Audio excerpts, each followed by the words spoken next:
Well, hello everyone. I do believe we are live. Things are a little different this week. Things are changed. Things are just slightly twisted around. Crazy, I know. Good evening. Happy Saturday. Happy weekend. Hope you all are enjoying yourselves. Hope you all are safe with all the weird COVID 19ness out there. I am definitely staying safe and indoors and quiet, although I've been doing a lot of heavy lifting past week or so. You'll see right there in the back, I've got a new bookshelf. Things are a little different than they were before. I've been redoing some bookshelves, and so that's there. And I've got another whole set of bookshelves drawing in the other room. Excuse me. So you'll be seeing some minor adjustments. I mean, it's just new bookcases, but it's satisfying to build something and see it actually go up. That has been that. Otherwise, things have been a little generally quiet around Geek Archaeology World Headquarters, Galaxial Headquarters. What was it called in Voltron? Galaxy Garrison. Always liked that term, Galaxy Garrison.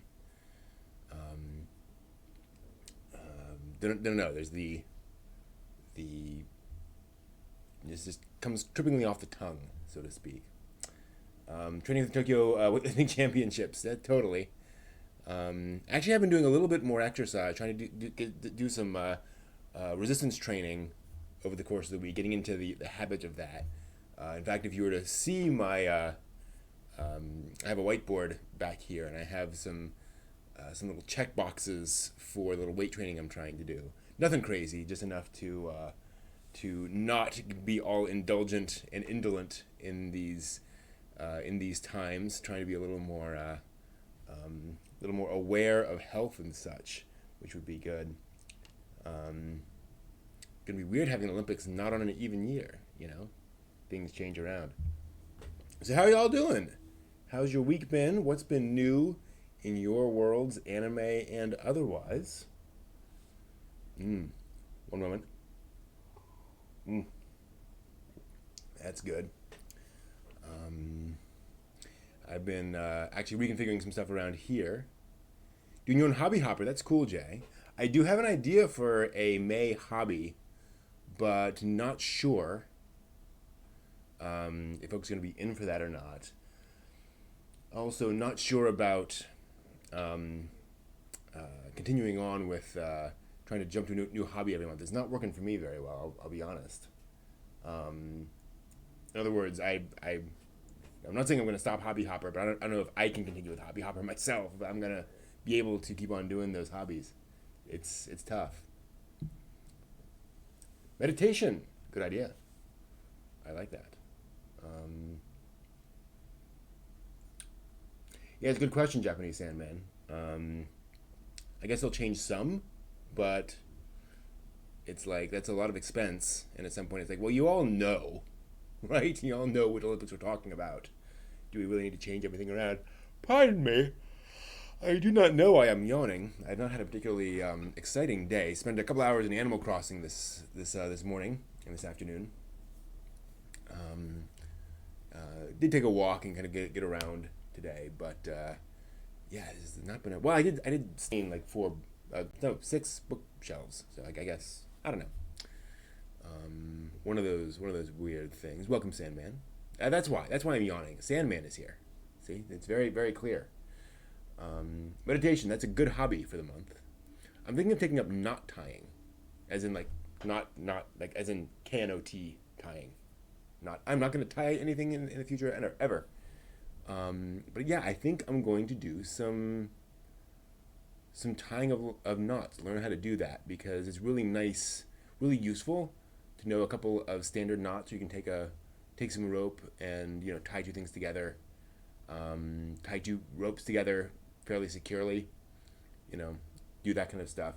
Not something I have to do a lot, but something that I realize would really come in handy, in those situations when you're out and doing something. and something you can learn at home pretty easily. You grab some shoelaces, something. Um, yeah, that's a good question. Or that's a good point, JJ. I wonder how collectible Olympic 2020 merchandise will be.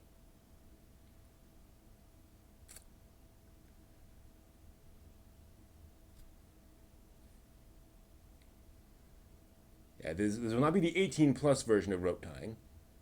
For one thing, there's no one else here to practice it on, so that would be a little weird.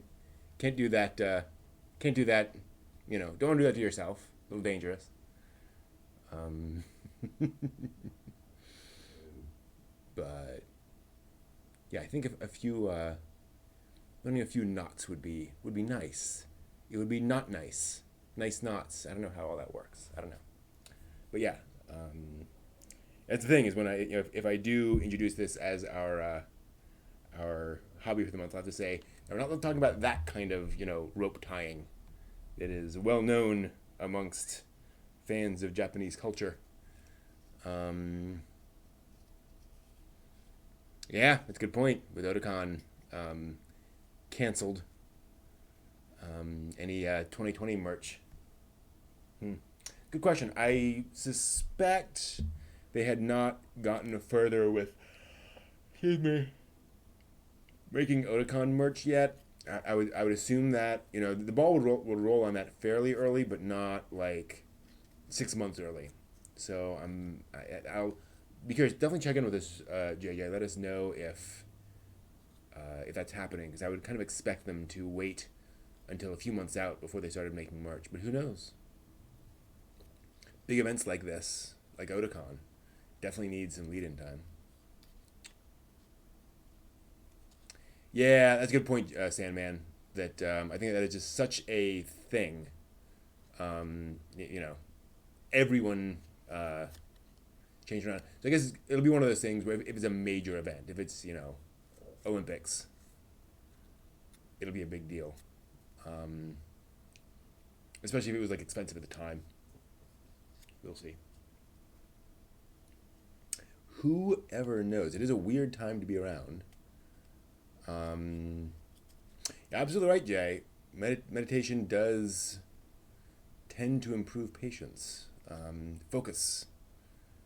Being able to just be in the moment, which I think we could all use now, if ever. But the ability to just say, okay, I'm here now, focusing. It is cool. Yeah, good point, Axios. I would pick up some stuff to commemorate, but not an investment. Definitely not an investment. Yeah, there we go. Just add any on the end. That's great, Sandman. Um, did I ever get a new Final Fantasy VII game? Yes, I did. I bought that. I actually pre-ordered Final Fantasy VII Remake, and played the first. I don't know, played about 10 hours of it, roughly, maybe 5 6 hours, something like that. I'm in Shantytown, whatever you call it, doing the missions, killing rats. About ready to move on to the next spot, next phase of the story. So I'm in chapter I think 4 or 5. Thoroughly enjoyed it. Just haven't gotten back to it just yet. Um, Actually, now that I have some like other things taken care of, I should have some time to get back into Final Fantasy VII Remake and finish that out. As I think I mentioned a while back, I played the original not long after it came out, but never finished it. Didn't get much beyond where I got now, actually, in the original game. So, looking forward to play more. Although I do know, I'm aware of the game in general and kind of where it goes. Oh, that's interesting, JJ. So they might like actually um, produce merch specifically to commemorate 2020. Interesting. Huh. Yeah, I'll definitely let everyone know. Go Gamescape. I definitely enjoyed everything I've played so far of it. It's just a really well done game. I'm glad to know, and I don't think this is a spoiler. I saw some folks talking about it and saying that The combat really should not be played like an action game. It should be played like a strategy game. You should be pausing it all the time, switching between characters, and really going kind of turn-based strategy more than real-time strategy, really, with the combat. And I was feeling some frustration with the combat because I was trying to do it all real time. So that was good to know. Yeah, it's a good point, JJ. Who knows? Who knows? Hmm.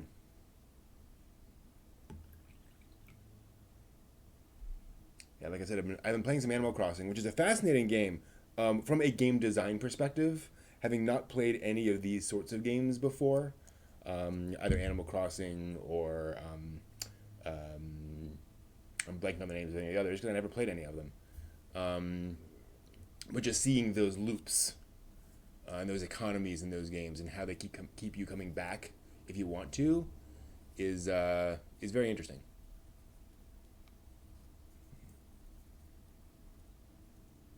Um, I definitely don't feel like I have to play Animal Crossing every day.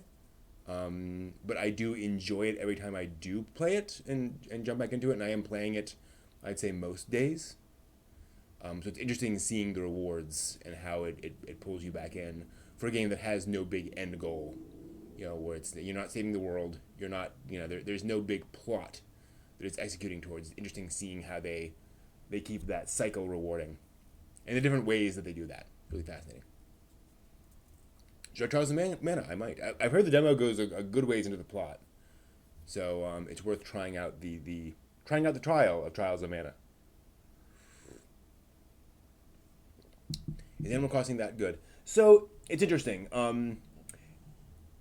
I have found Animal Crossing to be a very well designed in the main. There are a few little quirks. Um, Relaxing game. It is the video game equivalent of a slice of life anime, pretty much down the line. You walk around this environment. For me, what keeps me coming back to the game is that there are um, constant opportunities to improve your environment, to order your environment, sort of move from chaos to order, to build things, rearrange things, and not put like everything in a extremely tidy box, but you're seeing that progression from just complete wilderness to something a little more managed, and I found that to be very helpful, or just very relaxing in a way. Um, and it has a quirky sense of humor. It's again relaxing and it's the kind of thing you can sit down and just kind of play and enjoy. Hey, Spin. And not get really intense about. Not worry. I think that's one of the things I'm liking about Animal Crossing is that again, there's no sense of oh my gosh, you got to finish this quest to save the world, or like in kind of opposite. When you jump back in, you're going to be progressing along this plot line, and you'll be rescuing the princess within the next half hour. There's no real driven plot like that, so I don't feel like I'm being pulled along by the existing plot. I can just go in and say, okay, I'm gonna do stuff. Yeah, a little like Minecraft in the building and organizing, exactly. But more with a more discreet artistic approach to it, if you will. Where the writing, the art style, all that are less a function of here are our limitations. We're going to write you those limitations, and more about very carefully crafted um, mechanics around you harvest this and use that in here, and you can go and you can harvest a lot of things and have a lot of things, and there's a lot of kind of there are a lot of opportunities for engaging with the game in a lot of different ways that then feed off each other in very fascinating with very fascinating mechanics. So you can say, okay, I'm just going to care about this thing, but then once you care about this thing for a while, you realize, oh, I now have those resources also pay off in these other areas, so I might go back and explore that. So that's kind of nice. Finished watching Shiki. Cool. How is Shiki? I'm curious. So yeah, Animal Crossing is one of those games also for somebody who has dabbled in video game creation. You know, I've made some simple video games in the past, just on my own. It's fascinating to see how those mechanisms work. Just to see a game that is very different from the norm in that sense. It's just really thought provoking. From so you can trade this for that. Why is it? All that fun stuff. But yeah, it's kind of like anime, where one of the reasons I like getting into interesting anime is to see, they're tweaking that stereotype. Um, you know, the more I dug into Princess Mononoke, the more interesting it was to see how Miyazaki was really taking folklore and mythology and revisioning it slightly for his own story. Most of the creatures in Princess Mononoke are very well-known, folkloric creatures and yokai and such in Japanese mythology, just all kind of thrown into the same story. Talk about first anime memories and how our fandom has grown from our first memory. I think we've talked about first anime before, haven't we? Hasn't that been a topic? How we got into anime, all that stuff.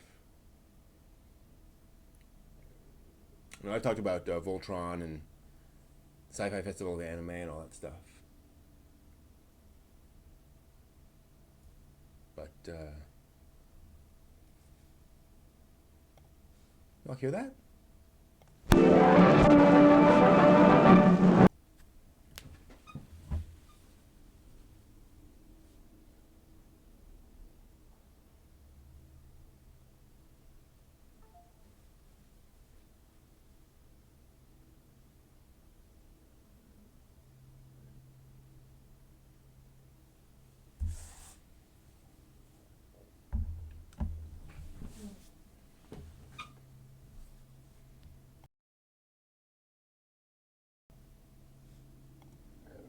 Whoops! I must have pressed the wrong button.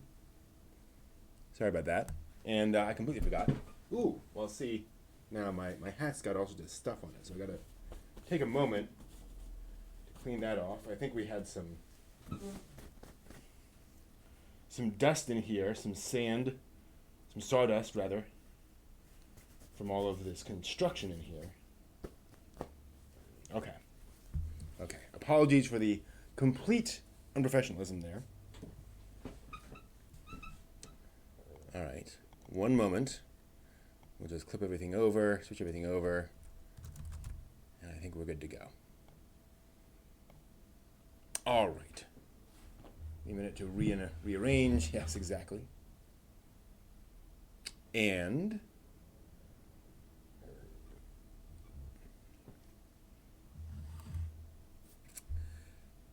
whoa, hold on. Wait.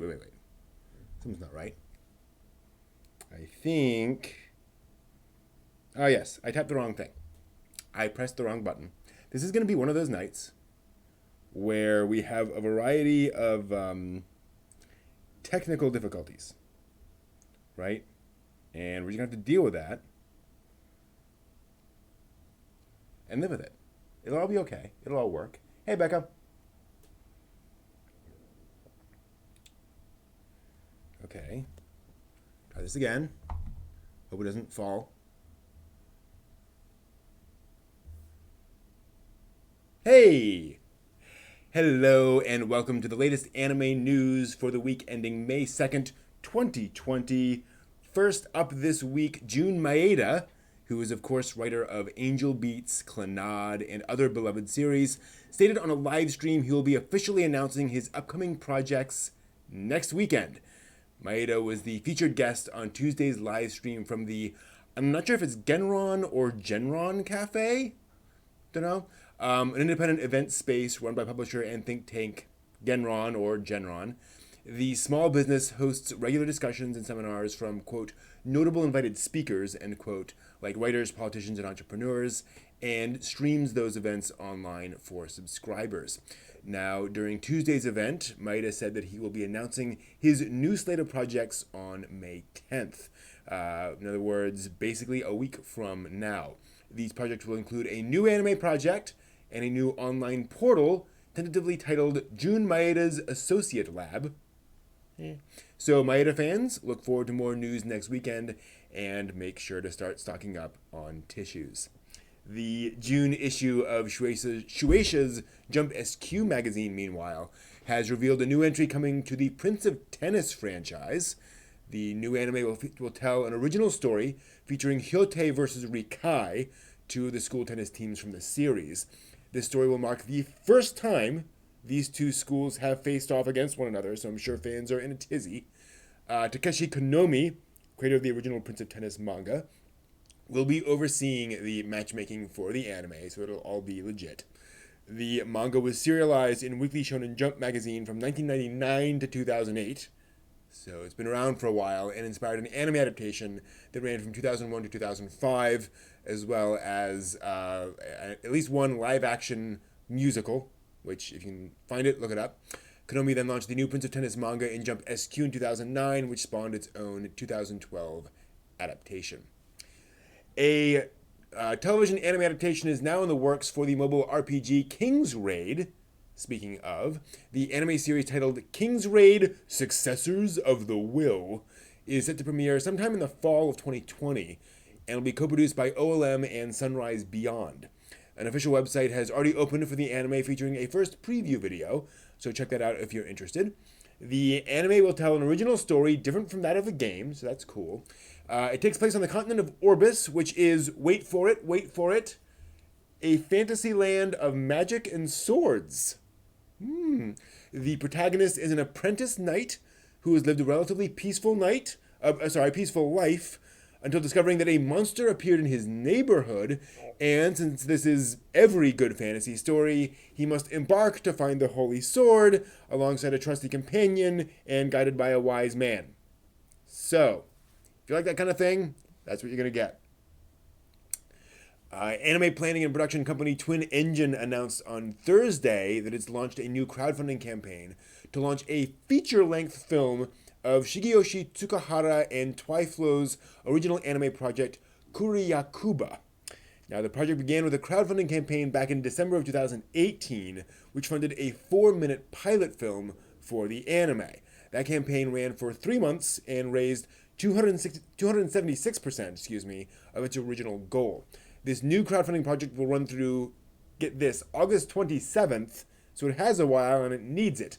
It's trying to raise 20 million yen, which is about 188,000 US dollars. It's a lot of money. If the project succeeds, it will fund a full film of over 40 minutes in length. Now, the story of Kuryakuba is set in the tunnels beneath a giant metropolis where an armored train, quote, snakes through the looming darkness.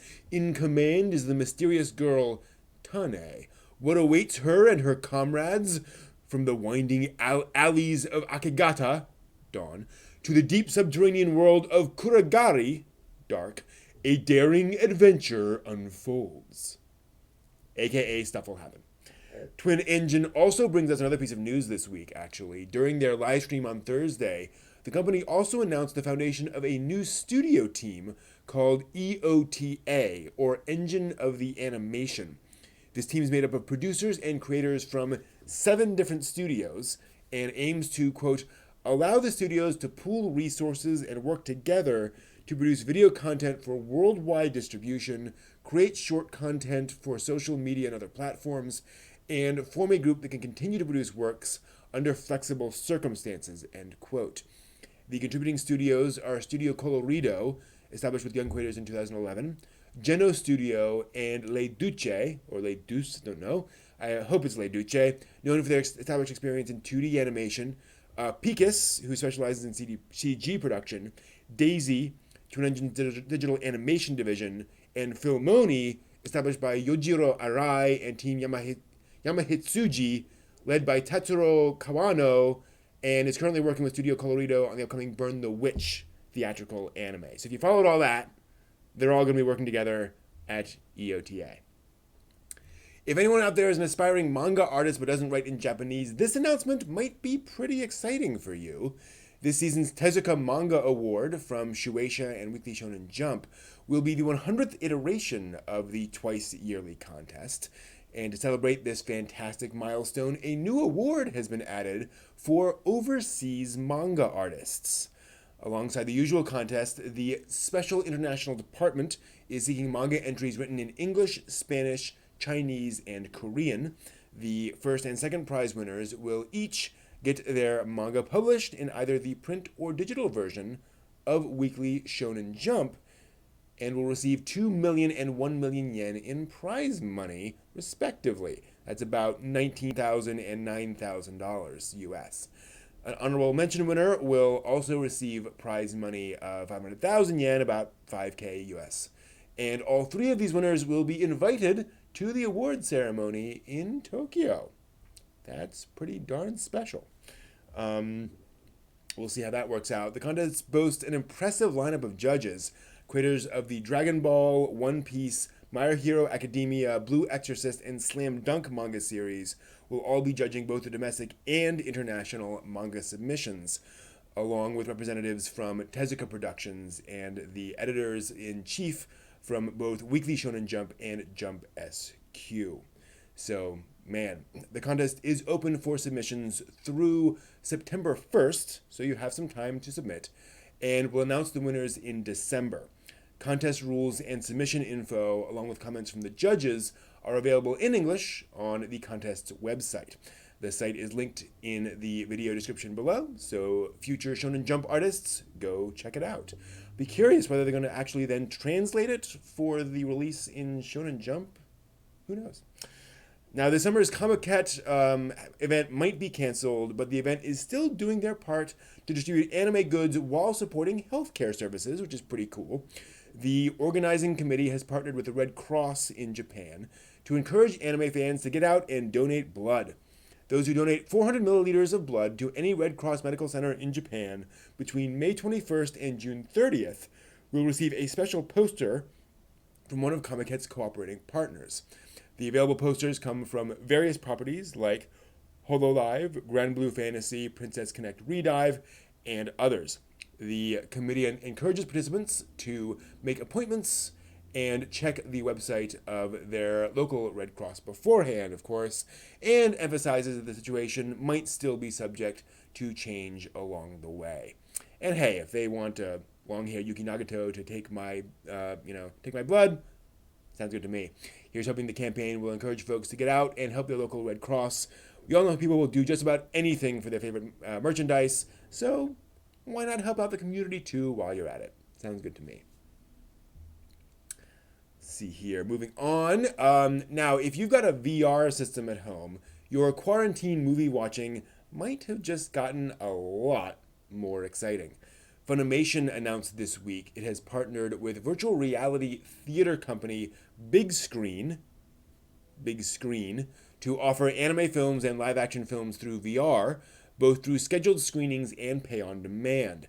The scheduled group screenings began last night with Your Name.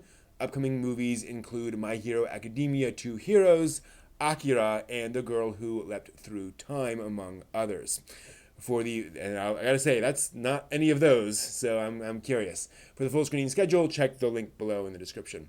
Along with the special scheduled screenings, there will be 31 films available for on-demand streaming, including the movies listed above, as well as movies from Attack on Titan, Death Note, Fairy Tail, and a number of other series.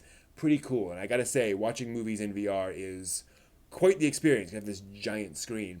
The Big Screen service costs $4 per view and is available on the Oculus VR systems, the HTC Vive, Valve Index, Steam VR, and Microsoft Windows mixed reality headset. So sounds like PS4 owners, sorry, out of luck on that one.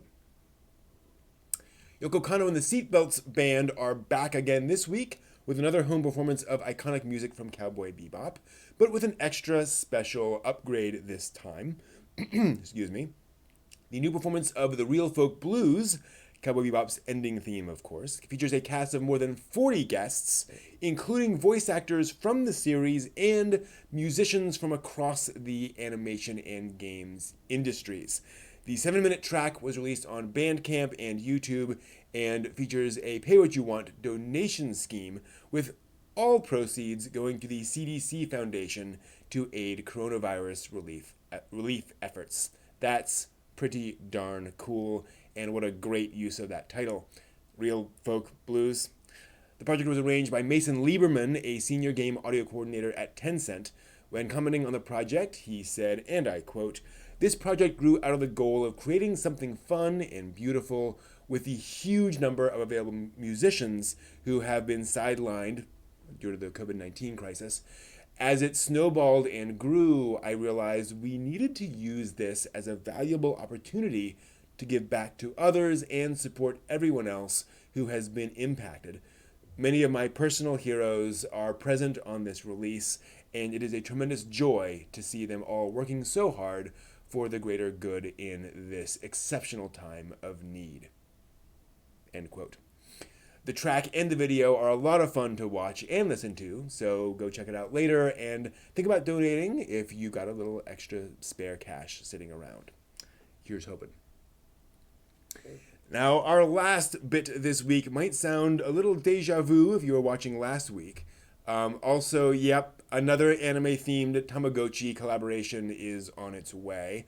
This one pairs the Pocket Pets with the Demon Slayer Kimetsu no Yaiba franchise, and lets owners raise their very own little Demon Slayer.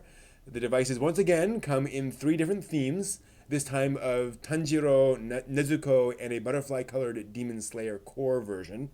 Users will be responsible for raising their tiny Demon Slayer from a student all the way up to one of 9 Hashira, or even to the special characters of Tanjiro, Zenitsu, or Inosuke. You might be able to even raise your own Nezuko. And really, let's be honest, who doesn't want a pixel little sister in their pocket?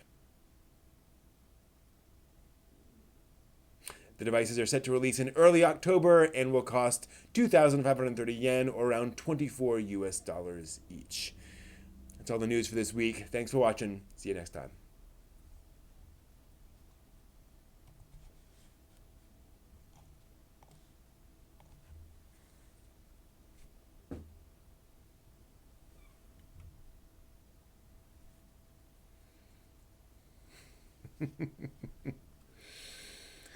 So here's what I'm wondering. Whoever owns Tamagotchi, have they made arrangements with a whole bunch of different anime companies, and a bunch of anime properties? And are we going to be getting every week or two another new Tamagotchi thing? So it'll be, what would it be? Made in Abyss Tamagotchi next? That would actually fit very nicely, Made in Abyss. I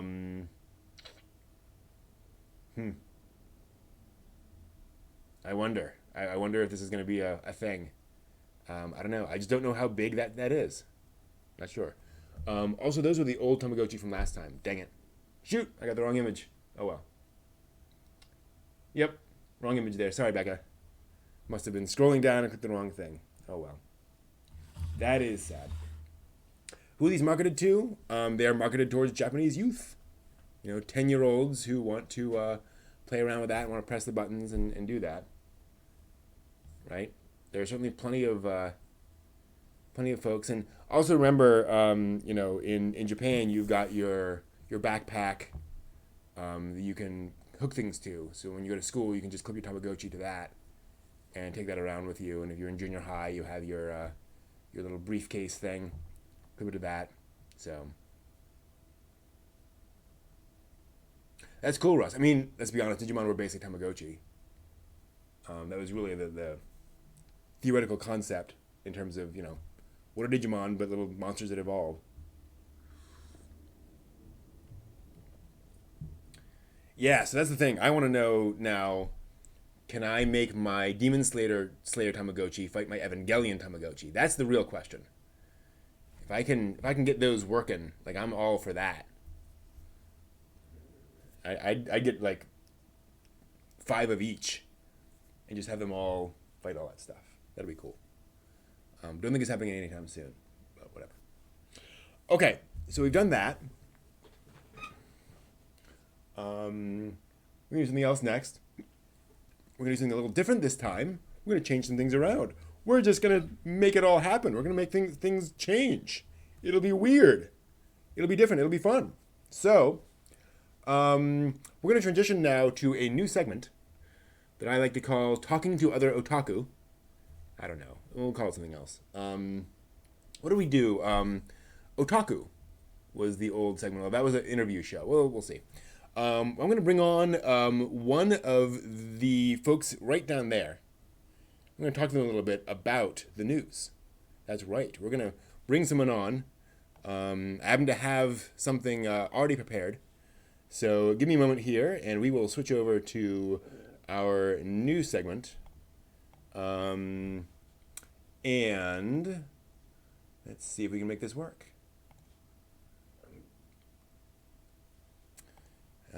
Just 1 second while everything connects, and hopefully this will all work. Always a little different. Can you hear me? Yeah, I got you. Hey, there we go. Now here's the question. Can you hear him? This is JJ from the chat. And hopefully if I can make all this work, if I can make that do what it said it could do before, but it's not doing now, that'd be nice. I don't want to do that. It's really interesting that there is now a delay from the video and the headset. Oh boy. You're going to have some fun here because this is going to be a little odd, as it always is. So interestingly, I cannot get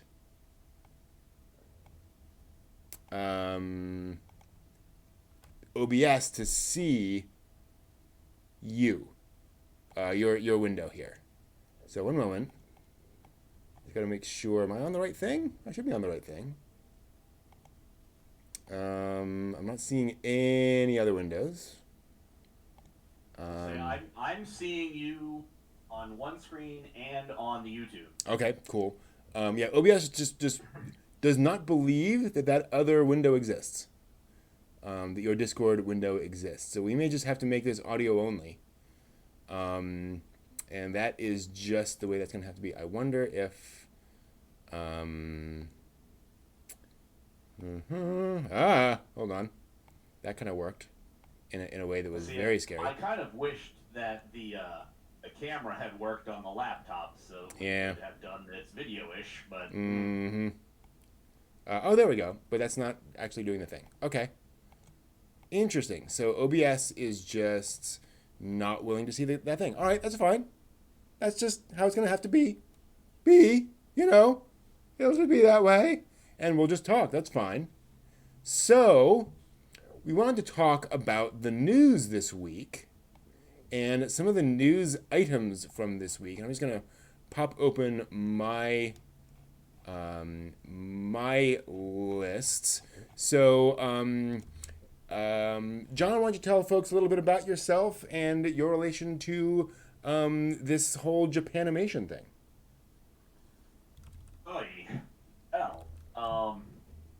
Like we've talked about on the chat screen about what your first anime was and your time in. I got my first teeth cut back, late 70s, early 80s. And it's been quite a long ride. There was a while there in the early 90s where there was not really anything to watch that you couldn't find on VHS or other sources of bum copies of Laserdiscs, etc. The delay on this is so freaky. Yeah, it'll take some getting used to. No worries. Yeah, I was going to say, because I'm still talking, and it's still talking. That's really freaky. Yep.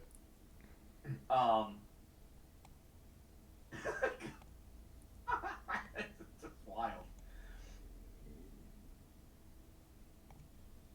So 70s, 80s, 90s. Yes, and that's one of those things where it's like once you sort of get the bug at the time, it was so difficult to find the material to watch. Mm-hmm. Um, that really it really sort of was deeply ingrained. There wasn't any Naruto, there wasn't any Dragon Ball, so everything really set in your mind because you could only see it once if you were lucky, Mm. and then you had to for it other places, and then sometimes years would go by that you'd see absolutely nothing. Mm-hmm. So I think there was a long dry period before it popped up in an art house theater in Massachusetts, Wow. and to go see that, and then Spike and Mike's truly bizarre animated movie show. I think that's what it was called. All And right. it showed portions of Legend of the Overfiend, which was really eye-opening. Yep. Um, Yep.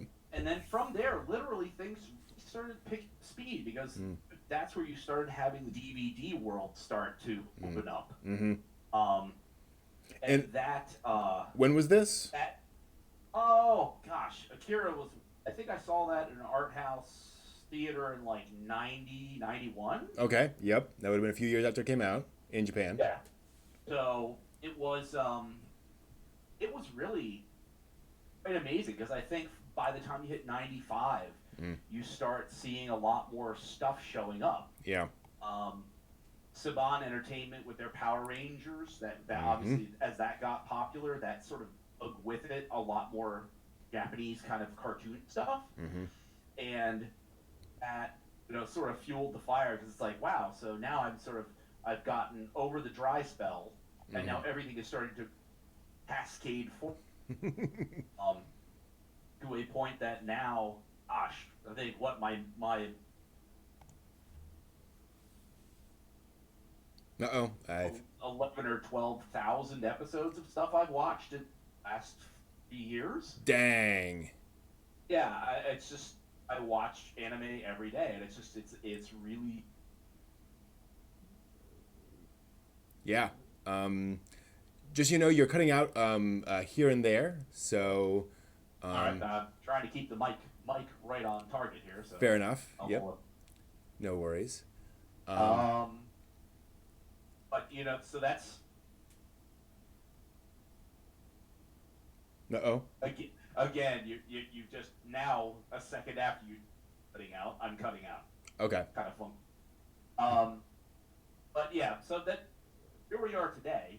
So much stuff, and I just keep gaining ground on it. I keep seeing more stuff I want to see. I'm watching at any given point in time 100 different shows that I'm 1 to 7 episodes into, and it's just some sort of slightly maddening. If I wasn't essential, I could actually maybe catch up on something. So that's why I love when your stream is on, because then I can hear the news and I can sort of catch up with everybody else and see where they are, and I can sort of be more dialed in now that I don't have cons to go see anything or hear anything other people. Yeah. That is one of the most frustrating things. Yeah, I was deeply disappointed that Otakon went down in flames, but that's if we're all going to be safe, and that's the important part, then something's got to go. Yeah. If you want a disease vector, 40,000 anime fans in one building sounds like a great one. Yeah, which for the people who laugh at me at work for wearing my sort of little toothed kitty con mask. They are the ones that are sorry for it because that was a very, very fortuitous purchase at Star City this year because I had a mask ready to go and everybody else was scrambling around. So there you go. Nice. See? One of the things I wanted to say about the new crowdfunding piece that we've talked about this before in the chat about the idea of how can you get enough money, enough interest, and keep things rolling. Interesting that it's only 40 to 1 minutes. Yeah.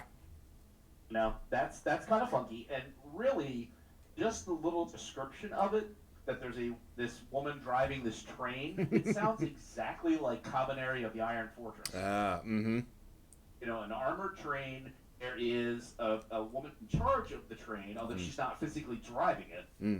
and then you have those people that are responding to the weird events around the train. Also, So, I just got to pause right there. I actually wanted to note the text of that because I just found it so hilarious. You know, when they're describing what this thing is, you know, for all of us who have no clue, their description is an armored train snakes through the looming darkness. In command is the mysterious girl Tane. What awaits her and her comrades from the winding alleys of blah blah blah to the deep subterranean world of blah blah blah? A daring adventure unfolds. What does that mean? What is any of that telling us? oh well, that's like sort of the clickbait, so that you're going to be so curious by that sort of generic description that you're going to have to see what it is. Apparently. I'm assuming.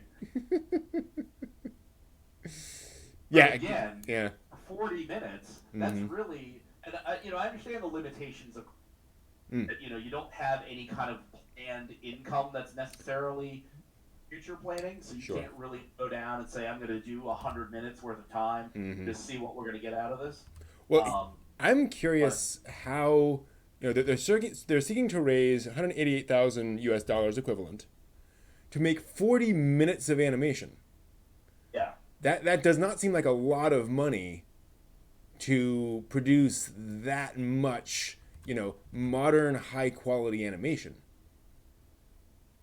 Well, I mean, I guess some of it would depend on how robust your digital compiler is. You know what I mean? If you have digital tablets, you've got everybody really highly automated, and it can do some of the movements and other things sort of in a pre-programmed kind of way. I suppose 188,000 could be fine. But that would be, you'd have to have had all high-tech equipment to first. And then So, the yeah. 188 is just merely the time to sit at the tablet. And also, it should be pointed out, to that point, they've already funded a 4-minute short film of this, which tells us they already have all the characters modeled, all the textures in. If this is, I'm assuming this is CG anime, I don't know. But, assuming it's that, then yeah, a lot of your pre-prod is already ready to go. It's really just, building out and rendering your scenes. Right. And that for them, I mean, that's sort of good, but I'm surprised that you would aim for only 188,000, that you wouldn't hit it at like $250,000 and then do something a little more, spectacular. Yeah. I'm also interested that if they had their pilot run, then how did someone not pick up on that enough for some good sponsorship, or is that not what we're seeing? That 188,000 is after sponsorship. That's an excellent question, because I would, in most of these situations, it's, bring us in some money so we can then get the sponsorship. But the fact that they already did the pilot thing and then they're coming back to the crowdfunding for money indicates they probably have, someone giving them a little bit of cash somewhere. They're probably not rolling this entirely on their own, but it does imply that they're not rolling in offers. Well, but I mean, if Shirobako and Isaacson have shown me nothing, it's that you take your sample product and you shop it around and see who will put some cash in your pocket towards it. So, right. A 4-minute that was crowdfunded. If it was entirely crowdfunded, then that's kind of one of those where it's like, wow, free money. We've got a product now we can shop out, and thanks guys, you guys paid for us to have a demo. Yep. Us to go around and say, hey, Kodansha, hey, Kadawa, Katakawa, look at us. We've got all this stuff. It's great. Yep. And then subsequently, like I said, maybe this is what we don't see. They just want this extra to go into plussing some of the stuff that they're getting, support from Pony Canyon or King Records, or whatever. Right, quite possible. And that's part of the difficulty is whoever knows. None of that generally ever gets reported back to the public. So it's just, it will forever remain a mystery. But I do think that is very likely that we've got something here where the other I think curiosity about this is 40-minute film. Not OVA, not pilot for a TV series, not full film, but just this little 40-minute thing that suggests to me this is okay. Either we can't do anything traditional, so we're going to get this one thing done and great, and it'll be done and we can move on. Or we want to do something bigger, but they need to see something intermediate. This is a proof of concept. Yeah, Kodansha is ready to do a TV series, but the 4 minutes is not enough. I don't know. I mean, I would think from the perspective of support, whoever wants to invest in this, whatever production studio is going to do this model move. Say, we're not going to throw cash down on your ideas and your storyboard. You come to us with something that's a semi-coherent product, and then we'll give you time to estimate whether we think we're going to back this and make it into whatever we need to make it into. Right. Now, that's not a bad way to go. Definitely. So here's the thing. Pulling up Wikipedia, which maybe I should have done before, and looking at the page for Twin Engine. You want to guess what was the first thing that Twin Engine worked on, the first anime they worked on? Doraemon. Nope, this was back in 2016. So they've only been around for a few years. I wouldn't have a clue. It's a show called Kaminari of the Iron Fortress. Well, no damn joke. Wow, so that, oh gosh, they really departed from their original concept. Exactly. Well, that's terrible. I mean, no offense. I enjoyed Kaminari the Iron Fortress. I enjoyed that show. Yeah. But that does not bode well for longevity as a studio when you're rehashing the idea already. Now, in fairness, ever since then, they've worked on Dive, which I'm not familiar to. 2 exclamation points. Was that the? I don't know what that is.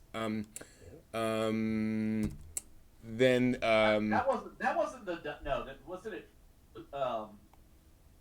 Big Blue, whatever it was, the scuba diving one. It is not that one. I think this was the comedy about the boys diving club from last year. They also worked on the new Dororo, which was definitely high quality. Vinland Saga, which a lot of folks liked. Babylon, which I'm not familiar with. Yeah, no.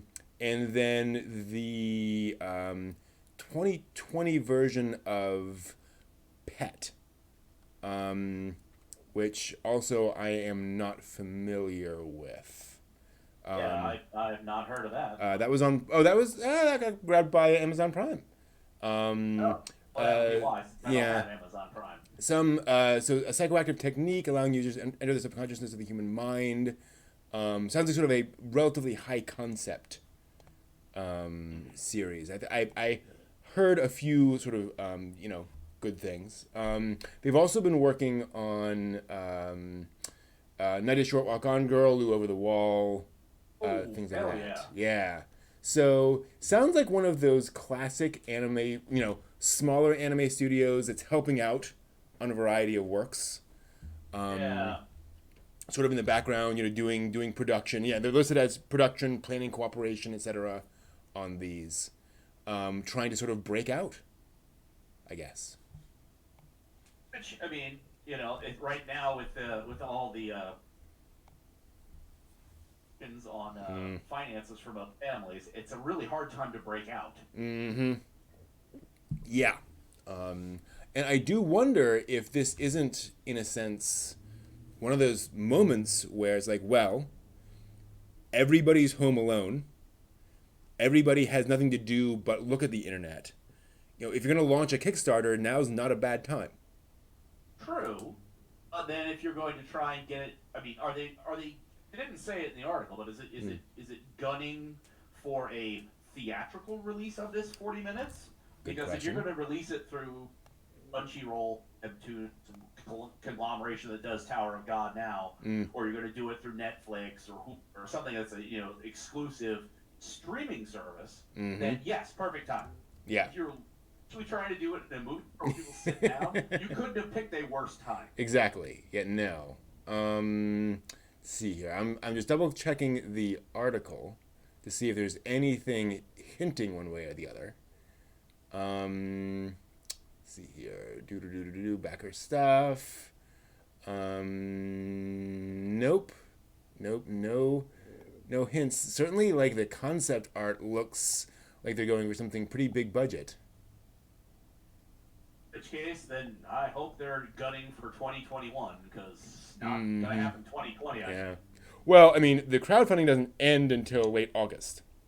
Right. So, that's only 4 months to. So I think 2021, if nothing else. I mean, I don't think they can produce that in 4 months. And that's depending on what they have in the can now. Right. If they had 4 minutes worth of concept, they easily could already have, as you said, most concept going on. They may be able to slap it together faster with digital assist. But who knows? It's you don't know what's going to happen to the remainder of this awful year. Don't know what's going to happen next week, much less. Yeah. I mean, it would be nice to just go sit in a restaurant and have dinner for once, damn it. But I'm not going to go protest that. Right. Cooler heads prevail. Yeah. So I did notice that there was an article recently that the demolition of KyoAni's building was completed. Oh, wow. Did you see that by any chance? I did not see that. No. There was a picture that showed the cleared lot, and it still had like the sad.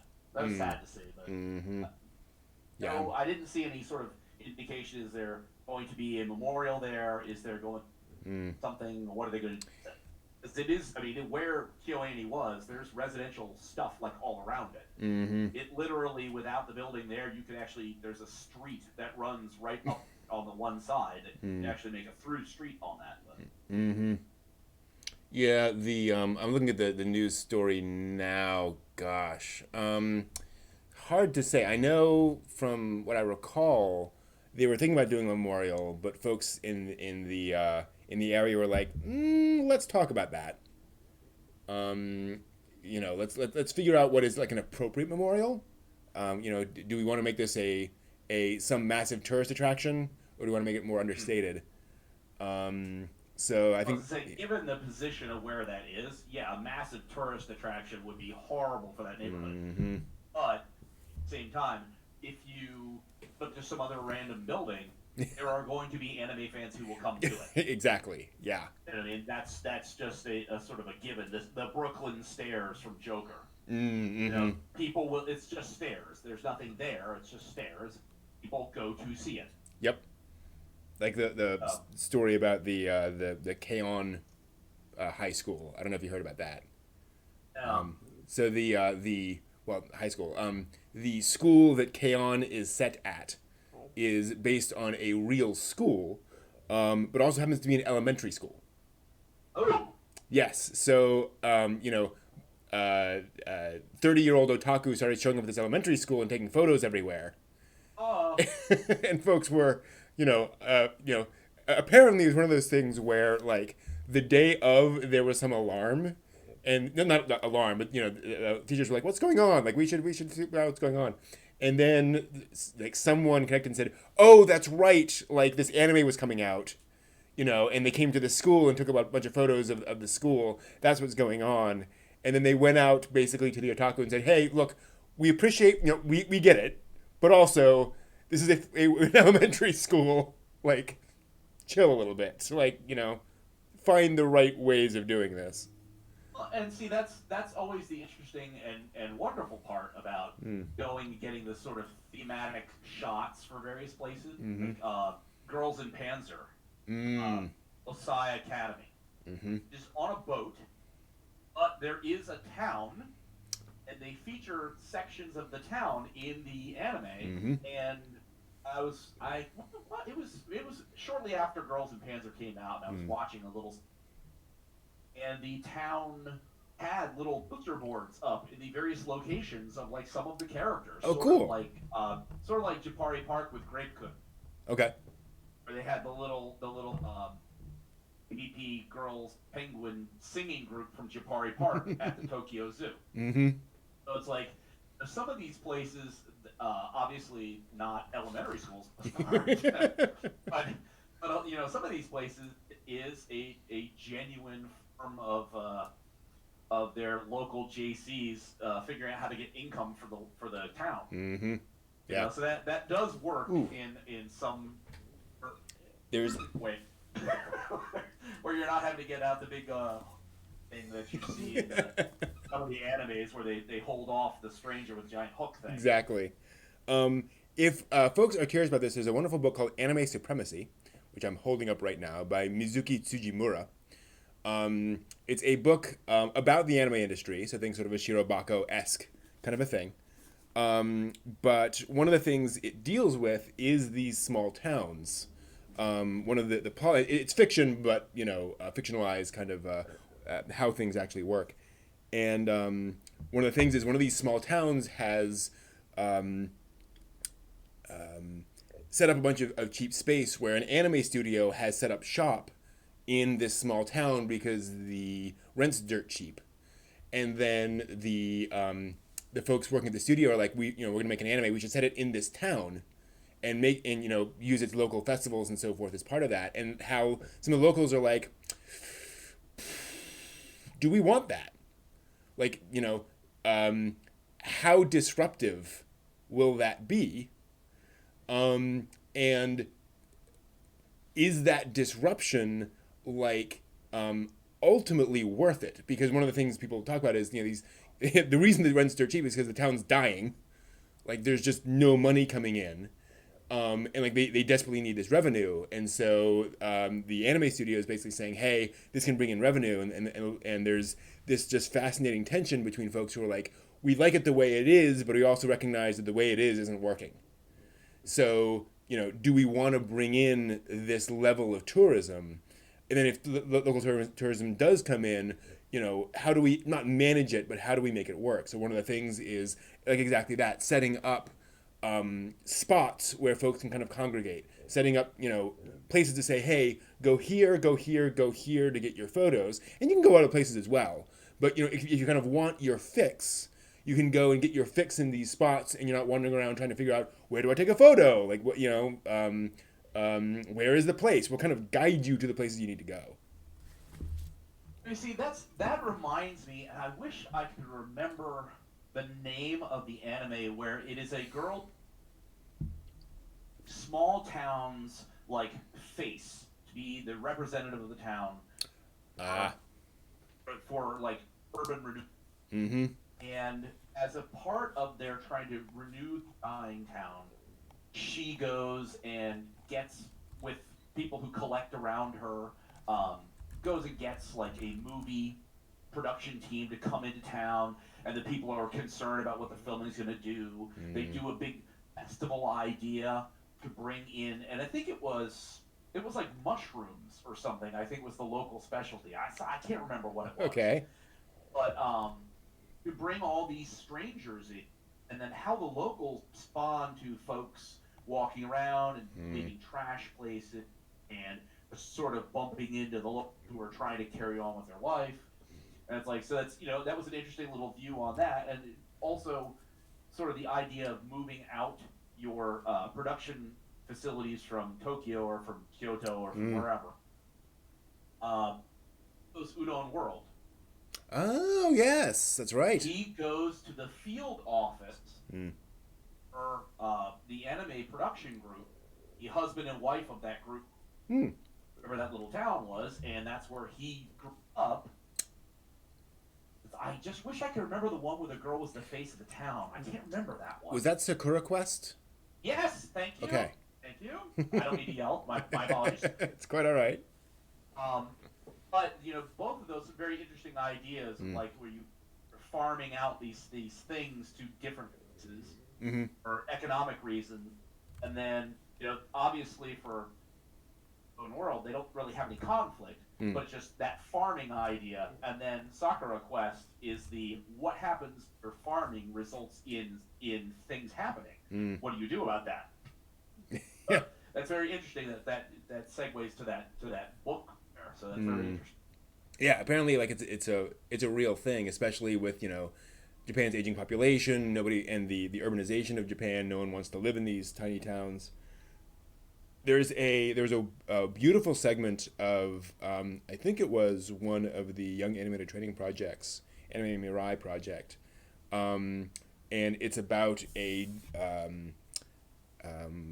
girl who's going back to the town she grew up in, which has this like taiko drumming tradition where every year they go out and they do this festival and they do this sort of taiko drumming, and she comes back and because she like went off to college and folks are like, well, here's the thing. Um, we really want you to come back and help us out with this, even though you haven't done it in a long time, because our town has our town and the town next to it have grown such that they're going to be merged. And we're kind of encroaching on each other's territories, so they've just decided we're going to merge them, and so we are now going to be part of that town. Our town will no longer exist, and so this is the last year that this festival will occur under the auspices of our town. And so trying to bring everyone together to sort of commemorate that thing, because that's what urbanization does, is that there's, creep and all these various things. And eventually, there there are whole cities in Japan that got swallowed up by Tokyo. Well, and that's the interesting part because Sakura Quest deals exactly with that issue. Interesting. If they don't revive their town and they don't get everybody together to sort of make this thing happen, they are going to be forcibly merged with the town next door. Mm-hmm.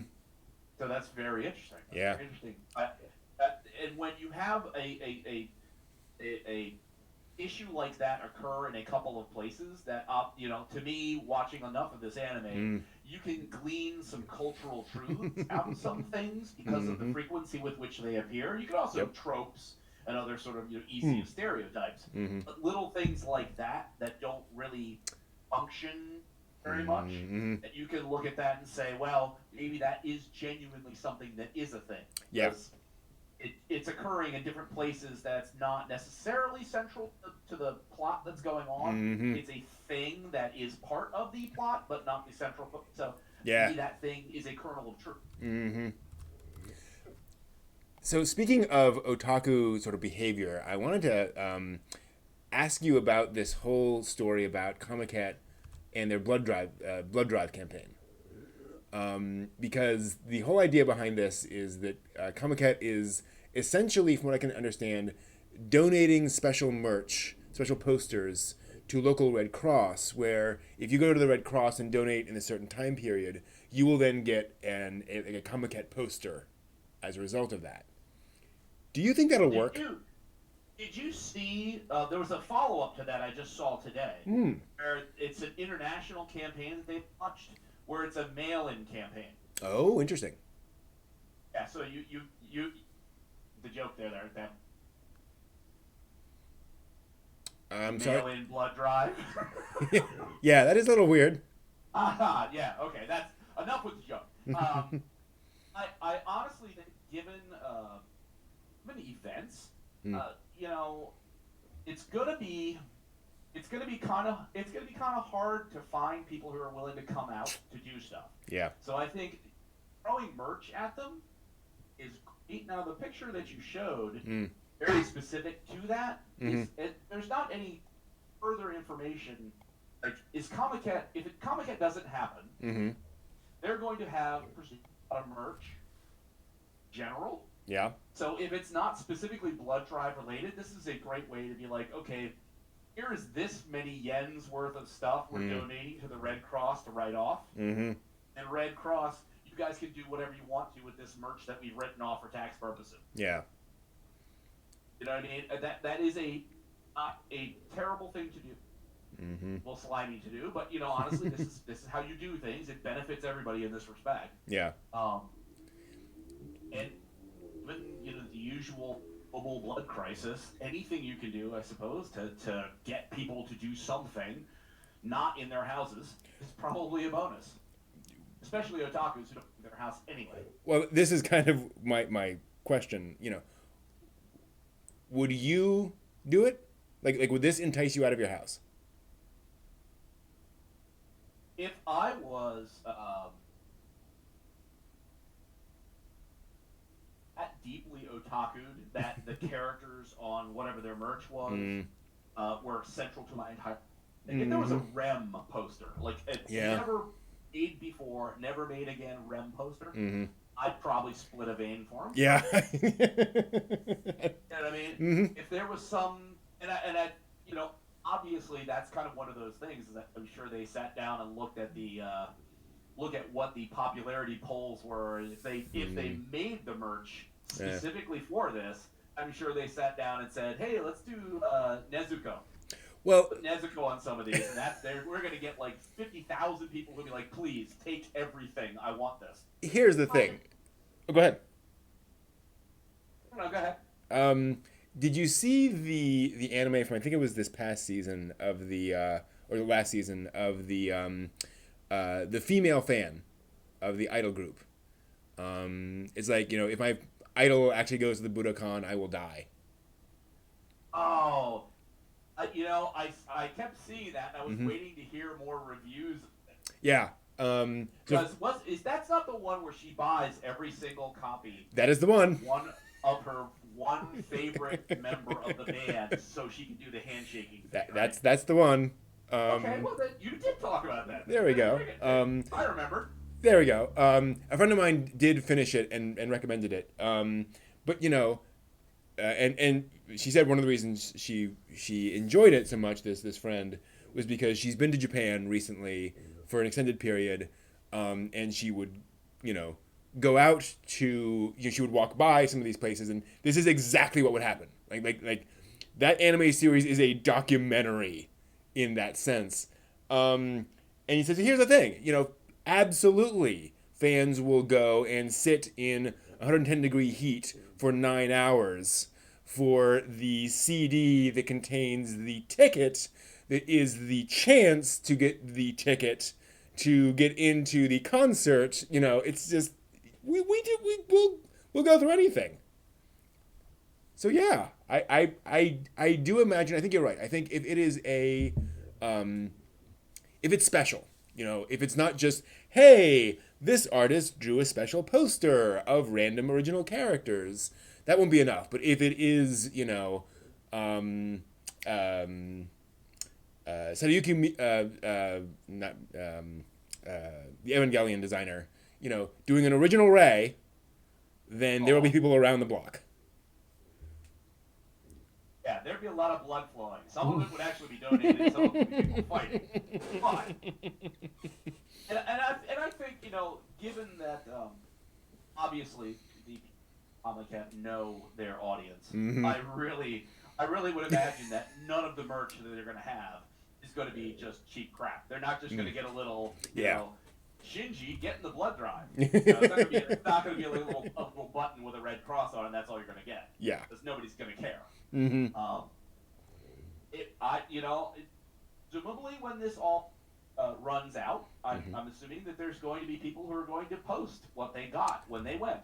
True. And that in and of itself, if they run it intelligently, if you run it 1 week, and then everybody goes mad for social media in the first few days, and then you run it, you keep it going for 2 weeks, everybody who goes mad those first couple of days, the crowd of people that will show up for the next week. Yeah. Mm-hmm. It's just interesting, because is there anything that's analogous to that in the United States? Huh. Is there anything that, like Big Bang Theory, if you said, oh, you'll get a lock of Penny's hair, or you'll have Sheldon's textbook, episode 123, would you get that kind of response? I mean, we certainly have the auctions where you can get, Picard's chair for $2 million. But beyond that, which for people who are very, very wealthy, that's wonderful. Right? Yeah, exactly. Hmm. We don't. I mean, and I'm not. I'm not saying Otaku Dome is special Right. Yeah. Well, necessarily, but it's special. fandom. There's Mm-hmm. always. Well, you know what? Actually, now that I've just said fandom, Mm-hmm. Marvel and EC. Mm-hmm. You know what I mean? So you Oh. theoretically, if you said, "Hey, you're going to have a special Spider-Man Oh. poster," Yeah. Oh. or Totally. something like that, that might drive it. Well, and I mean, that happened. Like that was the whole crash in the '90s, right? It was all the special foil cover limited edition number Yeah. one, Yeah. and folks bought them. Superman dies. Yeah. Yeah. Everybody bought 50 copies. Oh, it's going to be worth so much in 5 years. Well, nope. No, it's not. It printed 500 million copies. It will not be worth anything for at least the next 200 years. So, Good thinking, though. I just finished watching a documentary about Atari, and Oh, that was really interesting because they were talking about just the whole crash. It just made me think about the fact that they said that the one of the big problems they had of many yeah. was that Or licensing control was a good one. yeah. So if I'm getting the numbers correct, and feel free to look this up because it's all public knowledge, um, somebody at Atari was talking to Steven Spielberg, and between them, they said we should make a game out of ET, and they said basically that sounds great, and so Atari said. Eventually through lawyers, we will pay you $25 million up front just for the rights for the game. Yeah. Ah. Uh huh. And then they needed to get it out immediately, so they had 4.5 weeks to make the game, to write the game, which is not a lot of time. I don't know if you knew that. This came Even for an 8-bit game, exactly, that's still, yes. quite a bit to do. And again, this is back in the day when a video game was written by one person. Everything was done by one person who just sat down at his terminal. It was usually he, and just the music, everything was done by one person. And Those MIDI music scores are tough. exactly. And then they and this came on the heels of their shall we call it conversion of Pac-Man, where they licensed Pac-Man and brought out Pac-Man, but they had this problem, and I'll get back to this in a second. I just find this is hilarious. The problem is that the Atari 2600 could only show 2 moving characters at a time. I don't know if you've played Pac-Man ever, but you know that there are 5 moving characters at a time in Pac-Man. So you want to guess how they did it? To say I played Pac-Man on my Atari 2600. Mm-hmm. I thought they were. Well, wait a minute. I played Asteroids on Mm-hmm. my Atari 2600. Sure. And the asteroids moved, and the little spaceship went by and moved, and the little triangle that shot things, the little spaceship moved. So they'll move. um, Defender moved. the asteroids, yeah, the asteroids were separate like assets. They were not technically like creatures with like hit points, for lack of a better term. But yes, this was a fundamental sort of drawback in their kind of design for arcade games. The way they solved it is that Pac-Man was a regular character, and the ghosts, they divided up the movement between all 4 ghosts. So they would draw one ghost, and then it would disappear while it drew the second ghost. And it would disappear while it drew the third ghost. And they just did that really, really fast. So all 4 ghosts flickered the entire time. And if you get used to it, that's just what it looks like. It's just this weird flickering of the ghosts as they're moving around. But that was a thing that no one really liked, unfortunately, about the Pac-Man on Atari 2600. Anyway, so they made that. Then they made E.T., and E.T. was not a good game. And as they put it, we manufactured 4 million copies of E.T.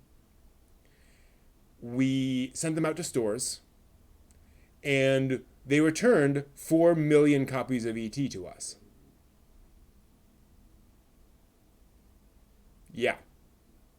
Entirely sure that there were not 399, 3,999,000, because I swear I had a copy of that, and it was terrible. Yeah.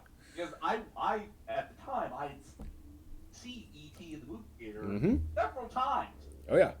And there was the Christmas after E.T. where Mm-hmm. I swear I remember playing that game, and it was just terrible. Yep. Being stuck in a hole where you could like extend your neck and you couldn't get out, and There- like just trying to do anything was impossible.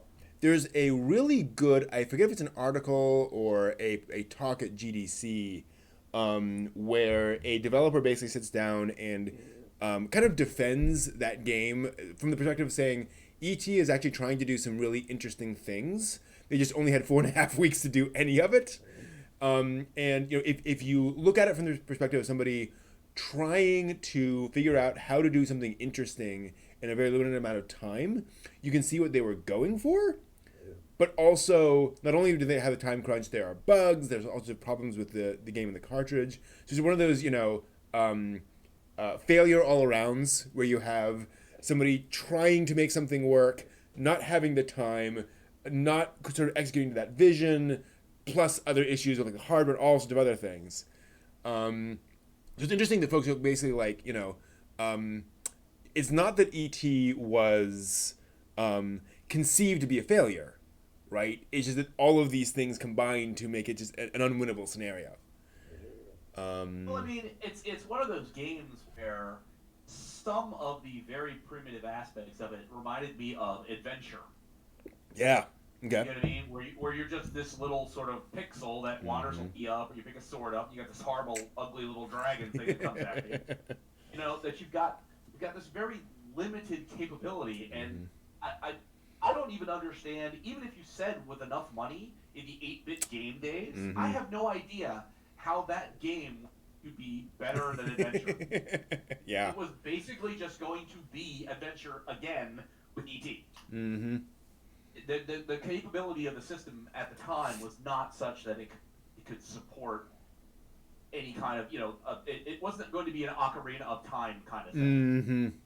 I mean, it wasn't going to be a Final Fantasy where it's like, oh, this great long trilogy of things that can happen and save game files, and I could do something different here. Well, even at the best of times, it probably would have had extremely limited replay. Well, and this is the other problem is that the management that came in to run Atari didn't really understand high tech and how quickly it goes out of date. So, the Atari 2600 was sold for years and years without any like real hardware upgrades. And so by the time you were getting folks kind of pushing the system to do some of these more interesting things, the hardware just couldn't keep up with it, unfortunately. Do you remember the release of the Atari 1500? I do not. It was basically a wedge-shaped sort of nouveau case on the old 2600 guts. Okay. Mm-hmm. That was Ouch. it. So it was like, it just showed, and it was great for its, 87, 88, Okay. I think. So it was a wonderful, aha, what a retro thing. Look at this, isn't it crazy? In the world of NES. Okay, yeah. You know what I mean? And that in and of itself, that nostalgia still showed that Atari had no concept. These are the people that undoubtedly, like Bell Telephone, went in and said, rotary phones today, rotary phones tomorrow, rotary phones forever. Really? Yeah. Yeah, it was kind of unfortunate, and again, it's one of those things where I think, and it kind of gets back to what we were talking about before with sort of culture and how things change. This was the first console generation. No one knew how to do it yet. How long do you keep hardware around?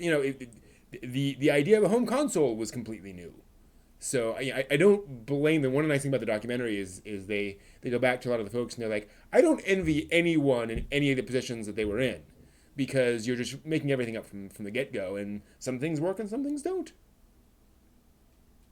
Oh, what was the Mm. games? How many of those came out before Intellivision crashed entirely? Mm-hmm.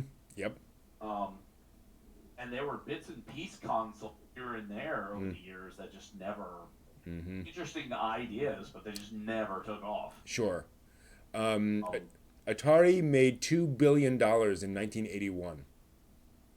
yep. That's a thing, and they were out of business in like 1983, I think. Well, $2 billion in 1981 is Yeah. what, like 500 trillion in current dollars. Exactly. Oh, Like, and dang. they just poured it all down the drain. Mm-hmm. Yep. Classic Silicon Which Valley. is, well, I mean, and I had seen, this how long ago I read an article on it that had talked about, um, and it was I think it was around the time that the NES was a thing, Mm. and that people were paying attention to NES. They were Yeah. talking about the comparison between Atari and NES, and saying how tight Nintendo was Mm. in of their licensing, Yeah. and that people were clamoring for some of these games that were classic arcade games, Mm-hmm. but Nintendo was not going to do that because they didn't want to license else. Mm-hmm. And anything that they had, they were not going to generally distribute it because Mm. they were tight on the licenses they were giving. Mm-hmm. And the example they said of a poor style of horrible, poor licensing choices that they made Mm. for these really half-baked games. There were hentai adult Oh wow. cartridges for Mm. Atari, and they were terrible. Mm. Not just conceptually terrible, but 8-bit adult game content is just Mm. it's just what's the point? Yeah. You know?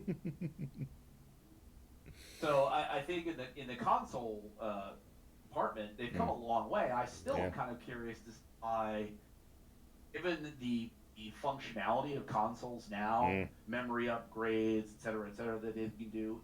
Just a small computer that you can't do word processing on, really. Yep. Mm-hmm.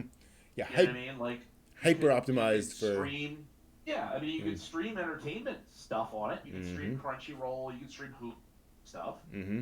You just can't. There's no keyboard. Yep. Mm-hmm. Like, interesting. Yeah, and that's really the fascinating thing. The folks I follow along video games, because of course we got the new PlayStation and Xbox coming later this year, presumably, or next year, and how when they talk about the specs for those, it's really um, it's turned into basically specs for a PC.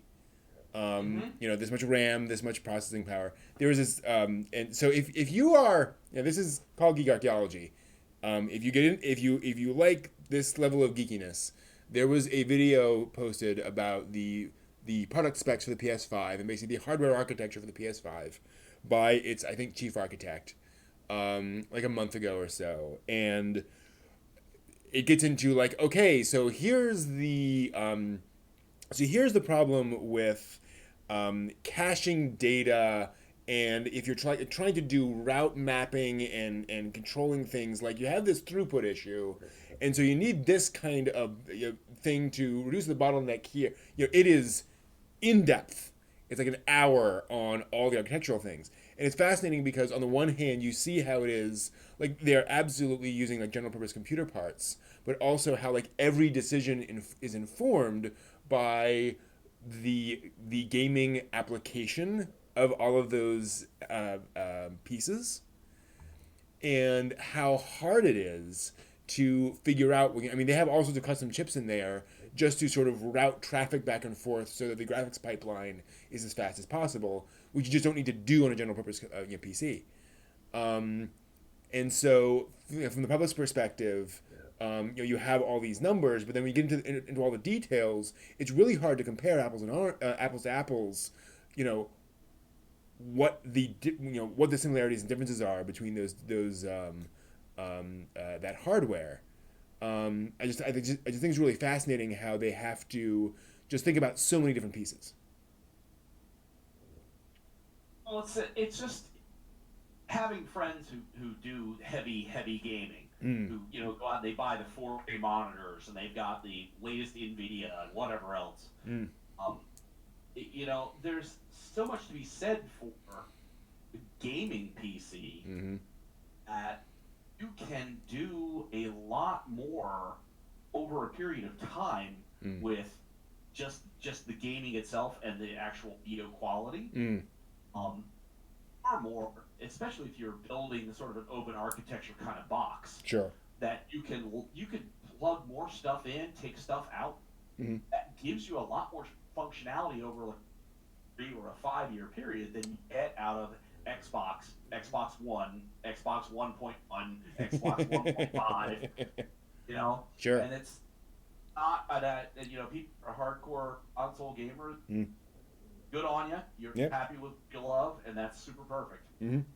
I like to buy my technology, whether it works or not, like the laptop camera. I like to buy that every 5 to maybe 10 years if I can get done it right, and I can lock and load with different stuff that I need to out of the tower. Well, and That one thing, a number of years. I don't have to have several of those things, boxes or basement. well, and Probably get $10 for it, and that's the interesting sort of argument around that, and I totally get you. 'Cause I follow some folks who talk about some video game journalists, and one of them talked about that, and he said, "Here's the thing." He said, "I have spent." He used to be a PC gamer, and he said, "I frankly got so tired of upgrading that box. I was like, I would rather spend $500 for a box that is just the same box for 3 years, and just I don't have to think about it. I don't have to upgrade drivers. I don't have to do any of that stuff. It is just the thing that is there, and if it doesn't work, it doesn't work." I just found that perspective so fascinating, where he was just like, and like you, he said, I get it, and I acknowledge that I am making the suboptimal hardware decision, but I would prefer to not have to deal with the hardware. And I think that is kind of what the consoles are kind of saying is, we are your choice for when you want just kind of the simpler conceptual solution, where it's just you buy the box, it'll work on the box for a while. And we will tell you this works on this version of the box, period. Not, well, you have the 2019 version of that, graphics card. Well, the interesting part about it, with as you have been, sharing with us and showing us minimalism. Yeah. There is a lot of rank consumerism in the idea of it's simple, it's all in a box. I'll fiddle with this for 3 years and then I'll just get another one. Mm-hmm. That's very consumery. Absolutely. You have boxes laying around versus one box that you things in and out of. Mm-hmm. A lot less things that you have to fiddle with. Yep. And it's the one thing that is in its place. Mm-hmm. So, what I mean? It's like Yeah. the convenience of consumerism is it's an interesting thing. In a down economy, it's a wonderful thing. We need to consume more, obviously, so that we don't crash the economy. But Yeah. Well, and again, I'm not making a political or life choice statement here. I'm not saying anyone's doing anything wrong, but right. But you get a PlayStation 4.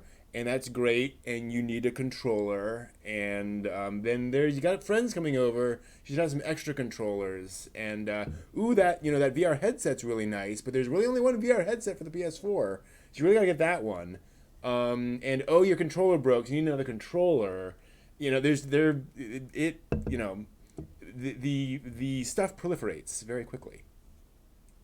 Oh yeah, even back in the day, it's like Atari. You only had 2 controllers. You had 2 joysticks. Yep. Unless you wanted to go and play Pong, tennis, in which case you had to get to the motor rheostat button controllers. So the paddle controllers. That's another set of controllers. Mm-hmm. And they came out with other little gizmos and things that you could do, and it's like, oh, okay, yeah.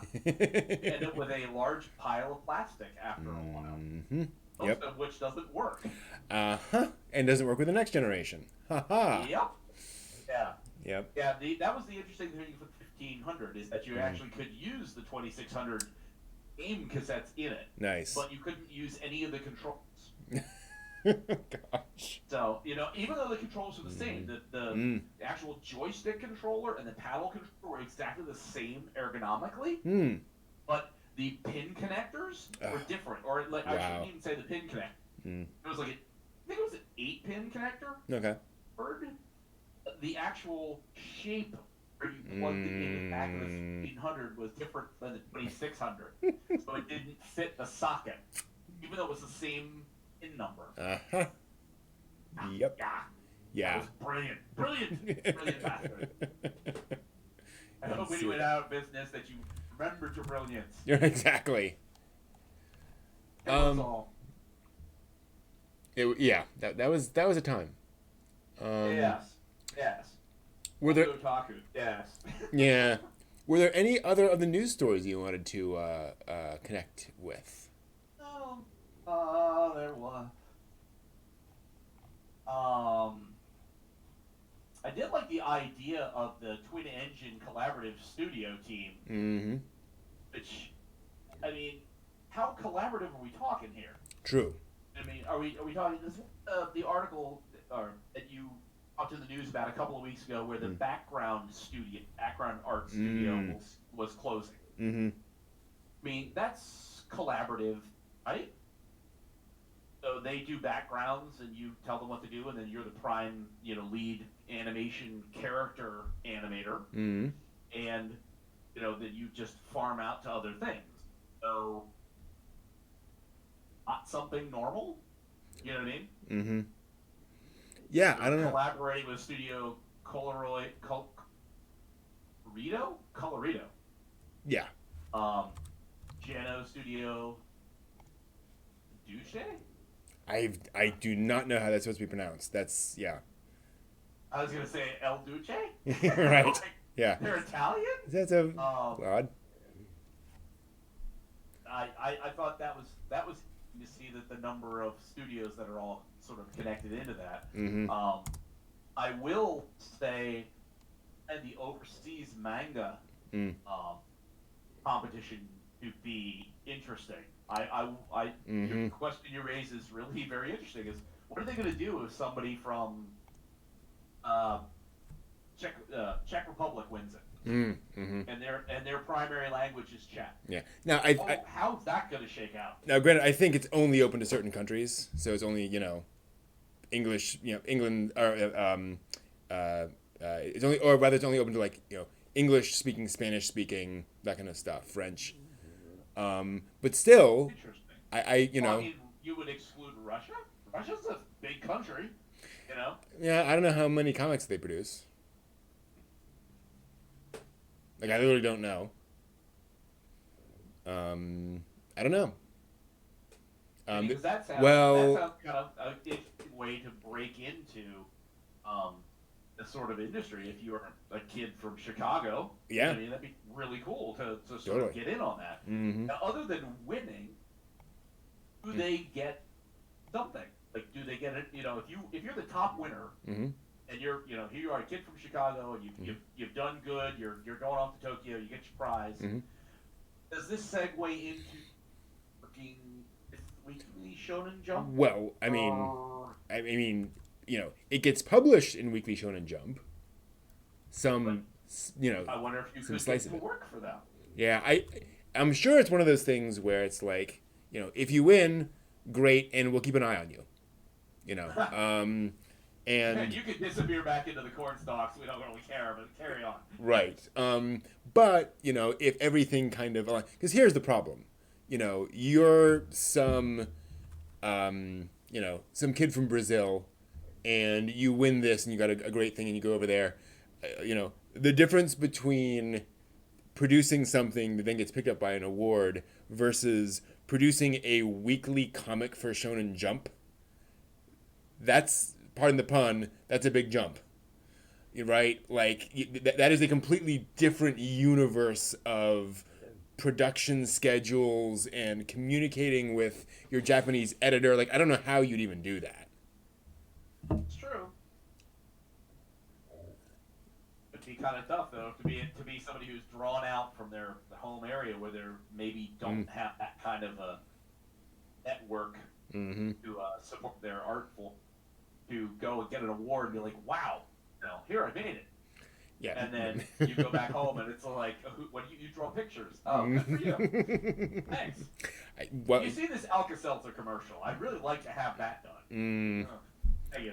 Back to the roots again. right. Well, that's the thing is, and folks have talked about this with manga production and anime production. Is it's like, there's a big difference between producing something that the Japanese folks like and being able to work in Japan, basically, or work for a Japanese company, even if you don't have to be like physically located there, although you usually do. It's tough. There are a lot of processes that work a very particular way, and if you don't follow those processes, it's easier for them to find somebody who does, because there are sure a lot of them. Yeah, I can see that. Mm-hmm. That's kind of a sad thing. Yeah. Well, so there's a wonderful live action TV series I know I mentioned before to you and the stream called Blue Blazes, which is a fictionalized version of the true story of a guy who went to art college in the he started in 1980, and in his class, his first year art class was Hideaki Anno and a handful of other folks who went on to form Studio Gainax. It was basically where they all met each other, and yeah, and the protagonist is this aspiring manga author, and a lot of the story is about how he wants to break into the manga industry and how difficult that is, and the whole process behind submitting your work, and then every week they get submissions for Shonen Jump, and folks skim through them, and one a year gets picked, whatever it is, a tiny fraction ever gets picked up out of the hundreds that are pouring in, and just how hard it is to break into that thing because you're one of so many people with so much skill. Well, given that, there's a lot of domestic submissions. This contest is opened up to international participants. What's the underlying motive? Great question. Just purely, hey, we're good, we're important, we're big. Look, we'll get a gauge of our market share by seeing internationally coming into this contest. Oh, we know we're actually very popular over here because we got a lot of submissions. Yeah. You target this area more. So is it like big marketing research? I suspect that is a strong aspect of it. I suspect there's also an aspect of, as the world becomes more international, they're also asking, what appeals to the English-speaking audience? What appeals to the Spanish-speaking audience? And so as we're producing our stuff, and this does not mean that Shonen Jump is going to suddenly make something that is, full of big-breasted blondes or whatever. They already have those. Well, this is true. But they'll say, oh, this aspect of courage is something they explore in this interesting way in these American submissions. Maybe we should explore that in some of our stories. I think this is an invaluable way, even if it's not intended that way, an invaluable way of getting a sense of what folks are kind of talking about and writing about and interested in. It also, I think, and again, I don't know. I'd be very curious to see what the art styles are, what the art looks like in all these submissions. Are they going to try to be very, very manga?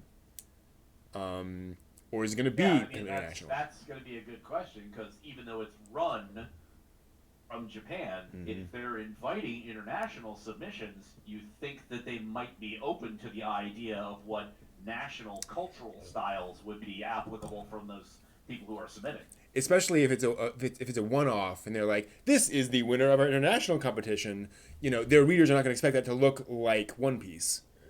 Right. So you certainly have the opportunity to do that, but then again, you're some young up and coming comic artist and you're submitting to Shonen Jump.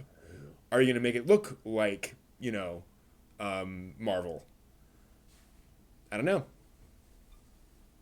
Well, I mean, that I guess that sort of begs the bigger question: is do you have to have a manga style for Shonen Jump, Mm-hmm. or you know, are they amenable to DC Marvel comic look? Mm-hmm. Are they? You know what I mean? Gosh knows, there's enough anime that covers the gamut of all kinds of different styles. Mm-hmm. So, not being a big manga reader myself, I'm assuming that there is equally greater representation of many different styles. Very minimalist, very, very highly detailed, everything in the in between. That is So, true. However, I would direct you to the middle word in the title of that magazine. Shonen Jump? Yeah. Weekly Shonen? Shonen, yes, There's shonen, shonen. I completely agree with you. I literally don't know, but I suspect that the editors of Weekly Shonen Jump do have a particular subset of that they're aiming for. That they want it to look like. Now, granted, One Piece does not look like Naruto, does not look like Bleach. They're similar, but Right. there's definitely stylistic differences there. Um, um, you know, uh, it's interesting because, and this is actually something that they touch on in Blue Blazes, is this idea that Shonen Jump has kind of developed a house style in a way.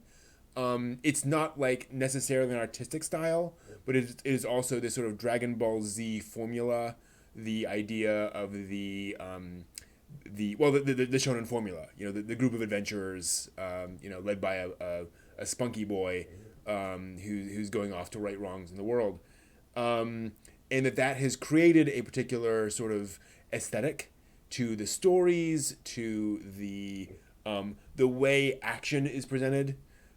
Which has then impacted that visual style. So when folks are submitted to Shonen Jump, especially if they've grown up reading Shonen Jump, a lot of those sort of stylistic cliches are just part of the language. It is just the air you breathe.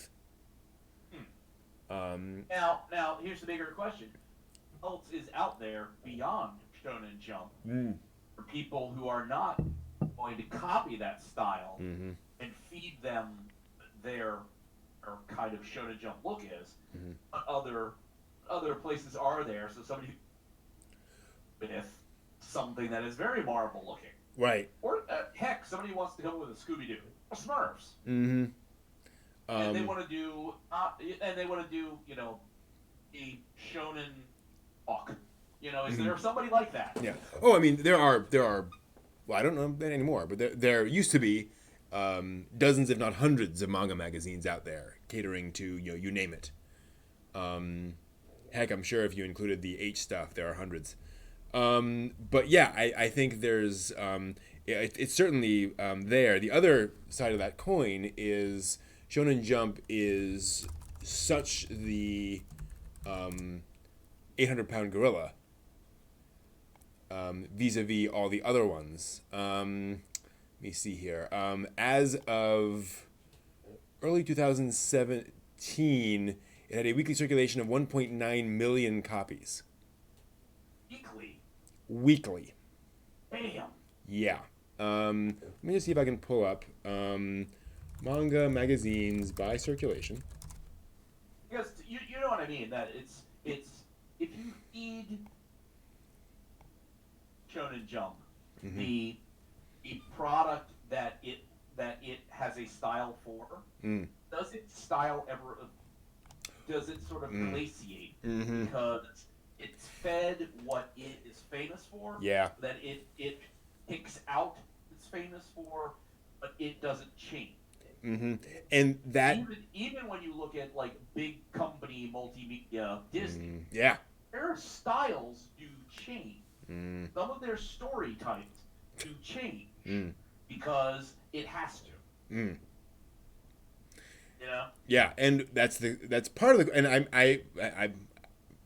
it's unlikely that this contest is intended to be a major turning point for Shonen Jump, but it should be, that is an interesting question, is whether there's an aspect to this contest of saying, hey, we need some fresh blood, so we don't just start feeding off ourselves. To give you an idea, according to Wikipedia, this is a list of manga magazines by circulation from October 1st to December 31st, 2019, so quite up to date. Weekly Shonen Jump had a circulation of 1.6 million. The next highest is Weekly Shonen Magazine by Kodansha, with a circulation of 649,000. Still not bad, not as good as 1.6, but right. The next one is, and there's both shonen, obviously. The next one is also Kodomo and shonen, Korokoro comic, 563,000 copies. And then you have 3 seinen magazines at the 400 to 300,000 circulation. So here's the thing, Shonen Jump is selling almost 3 times as much as its biggest competitor. Yeah, no joke. Wow. Wow.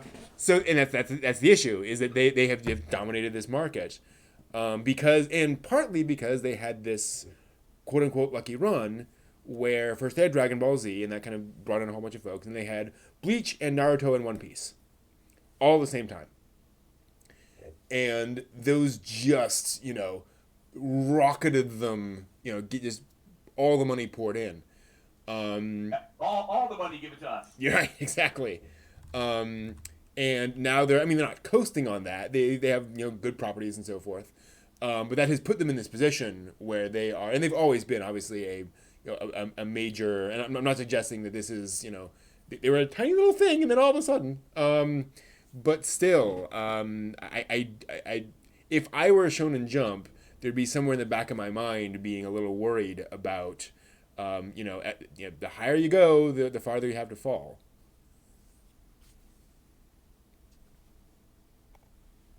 Who knows? I say it's.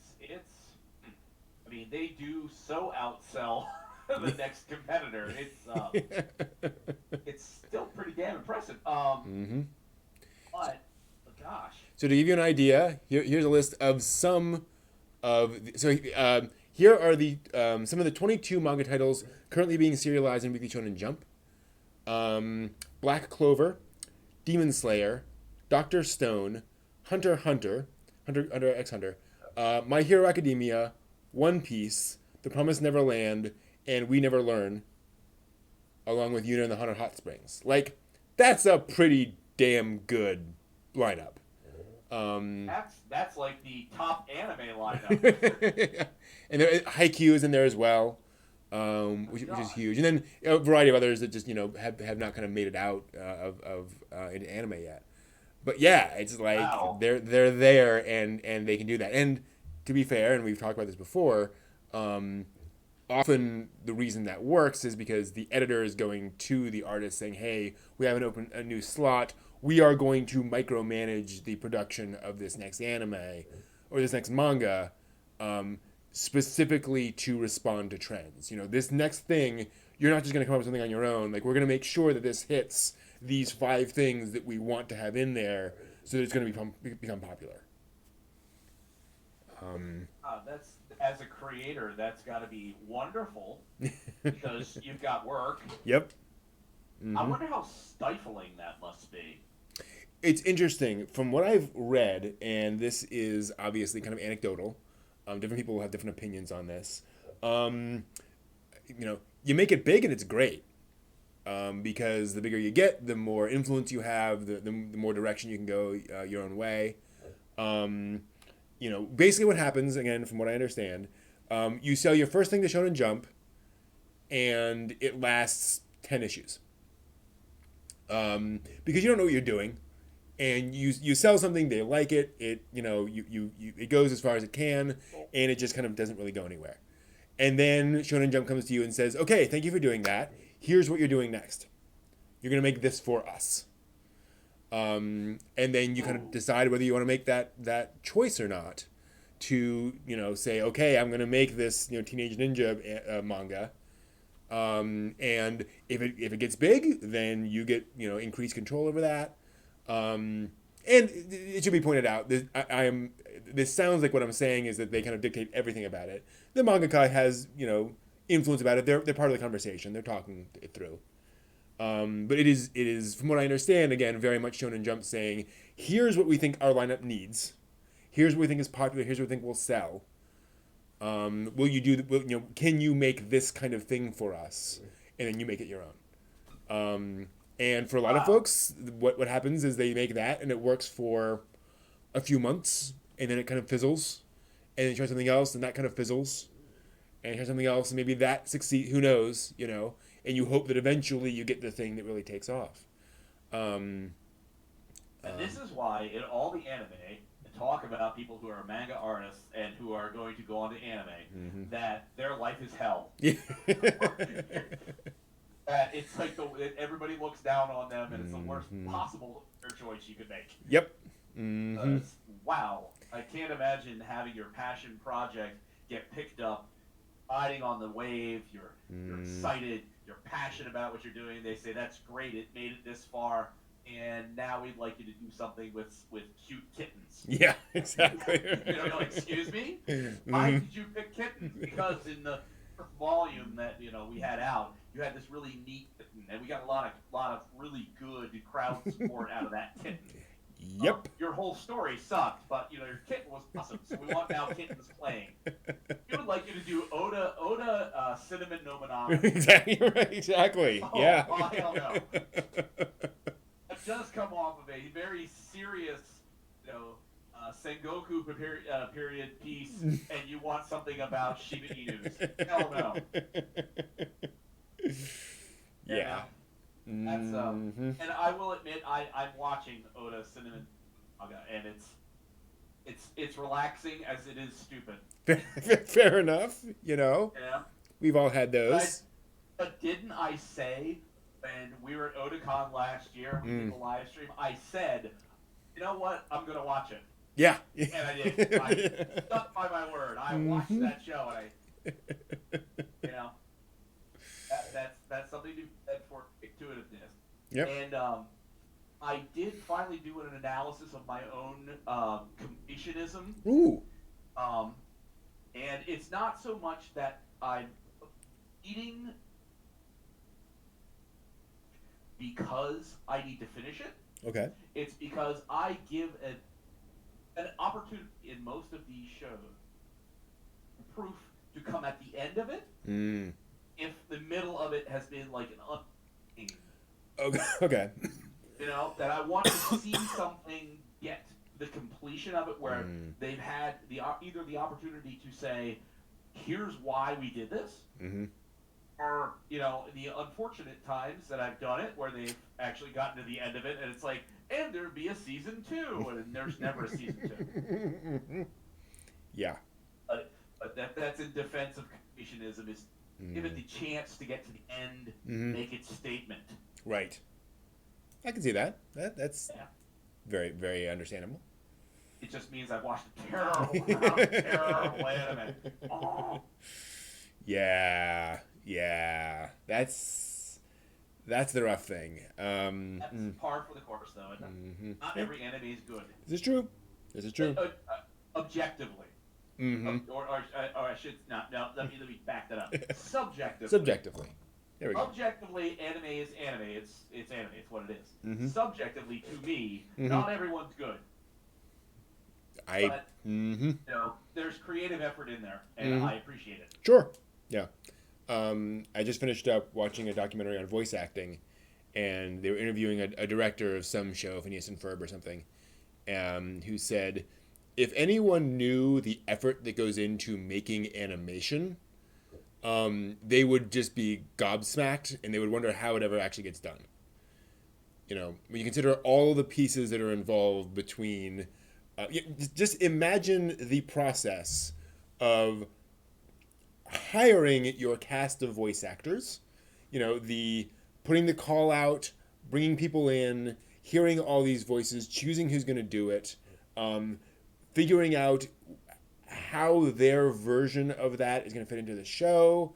If you now need to go back and sort of tweak things based on their take on the character, and then you're bringing them in to voice the show and making sure that's happening at the right time.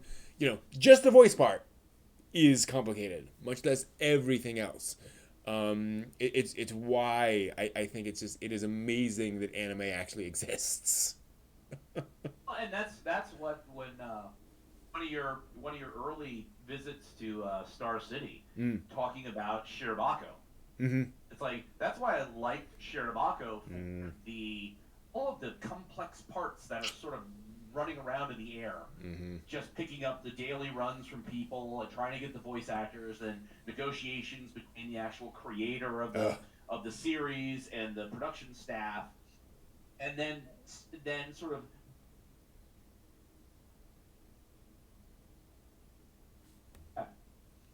because it's not the going and picking up just manga artwork and then moving it off to somewhere else. It's looking at these kids trying to figure out how do you make an anime.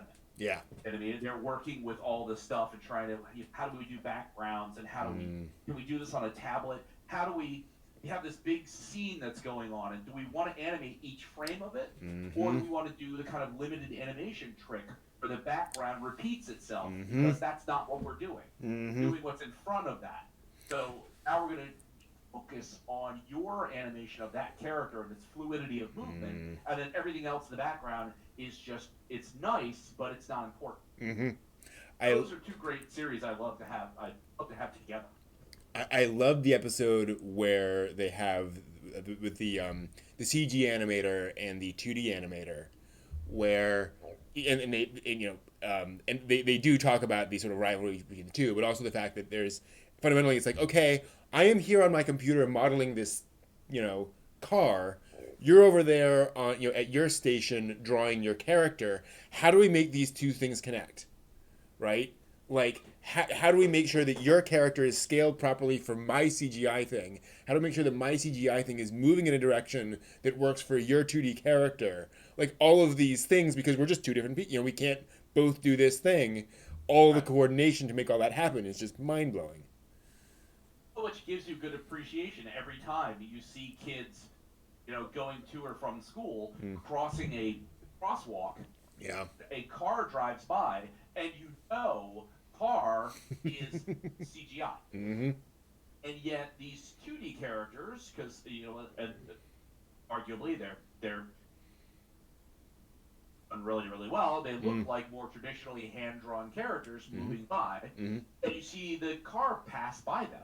Yep. And these things interact with one another in a completely natural kind of way that's nothing jarring about it. It's not sort of an odd, like, ugh, what's going on here? Oh, yeah. It's amazing stuff. Yeah.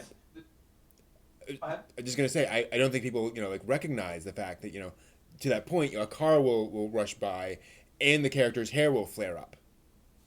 Right? And it's like, you've got to match those things up. Timing is important. There's one of the episodes of Aizoken. They're discussing with the art club how to do background scene. Oh yeah. Has a street scene and a car. Aizoken team is going to animate the car. They submit the background drawing idea to the art club. The art club comes back, and they've drawn the car. So then you've got the Aizoken kids explaining, no, the car is a functional part of the background happening with the car. And that the background needs to be separate. We don't need the car there. So it's like, it's all this very interesting sort of bits and pieces about what's doing things in different parts of any given cell. Any given shot of what's in there doing things. And it's like, it's just amazing. Exactly, yes. And then you'll have a character, walk at, the fishing anime from this season. Yes, which is quite lovely indeed. Oh, good. You'll watch them walking along a pier, and it's like, well, that pier is part of the background. So they have to make sure that character is like is aligned with the line of that pier, so that they're not, not falling off the pier, as their feet are going off it, but also like just following the trigonometry of how that pier is moving off in the distance. They have to follow that as well. It's pretty crazy. Yeah, I mean that's there are elements of it that it's as a non idea. It's like magic. It is. Yeah. And I think that is a great place for us to stop here for the evening for this segment. John, I want to thank you so much for stopping by today. I very much appreciate you having me on. I wish my camera worked so that you could look at my ugly mug here, but hey, voice is good enough. I suppose that spared everybody's stomachs for lunch. We'll see. Maybe next time. We'll see how this goes. Yeah, I got a lot of work to do trying to get the drivers to fix this camera on this laptop, so it's going to be a trick. Yeah, well, technology. Technology, exactly. Oh, sad. There we are. Cool. All right, I'm going to go ahead and drop the call there. All right. That'll be good. Good talking with everybody. Yes, absolutely. Yeah, that is switching off now. All right, we are back in. Hope you all enjoyed that. Thank you very much. Glad you guys enjoyed that conversation. Before we go any further, I do want to do a quick anime history segment. And we will be doing more of those talking segments in the future. Let me transition off of that little side thing. There we go. Did I pull that up? Yes, I did. So we'll do some quick anime history. And we're going to talk for a second. Hello, welcome back to This Week in Anime History. And I wanted to mention one thing from this week that is definitely anime history, and a bit of a surprising one, depending on who you ask. On May 1st, 1961, the anime series Instant History, aka Otogi Manga Calendar, premiered in Japan. Now, this might be surprising because a lot of folks will say, well, the first anime was Astro Boy in 1963. What's this whole thing about Instant History? Well, bit of backstory. There was animation aired on Japanese television before Astro Boy, particularly like short segments. Think of like Sesame Street will have occasionally animated segments in it. You'd have little cartoons interspersed in various TV shows. Otogi Manga Calendar was the first fully animated TV series in Japan, but it was only 3-minute episodes. Very, very short. And it aired, I believe, daily, if I recall correctly. And it was basically little snippets of history. And as I recall, the cool thing was it would be tied to the day. So it would be like this day in history kind of a segment. So if it aired on June 3rd, it was something that happened on June 3rd in 1825 or whatever. This was an interesting thing. So it was technically an animated series made in Japan prior to Astro Boy. But Astro Boy is the first weekly half-hour animated series in Japan. A TV series in the way we think of it now, as opposed to a regularly recurring short animation aired on television. Again, it kind of depends on how you define it, I would say. But definitely a historic animated series in the history of Japanese animated television. And so if you can find it, go and dig it out. It is actually really interesting. And yes, there are other lost animations before this. So there's the history's a little murky on this, but so that is Otogi Manga Calendar, and now you know a little something about anime history. Cool. Just wanted to note that. All right. Transition back. All right, that is good. Welcome, Dan. Shout outs from Atlanta, Georgia. Awesome. More of a classic anime reviewer or a modern one? Just curious. Kind of both. honestly. I like all anime. I mean, there's some anime I don't like, but I'm pretty agnostic about anime. There's anime I enjoy from the '70s, anime I enjoyed from last season. Um, to quote Duke Ellington, if it sounds good, it is good, and that's kind of my view on anime. Um, About him by the Charged Counterattack review, cool. The Gundam stuff brings in folks. I am also planning some more Gundam content, by the way. Um, yeah, we do cover modern stuff. It is geek archaeology. I lean more towards older things than modern things. But personally, I don't have um, uh, a personal preference one way or the other. I think there's some good stuff.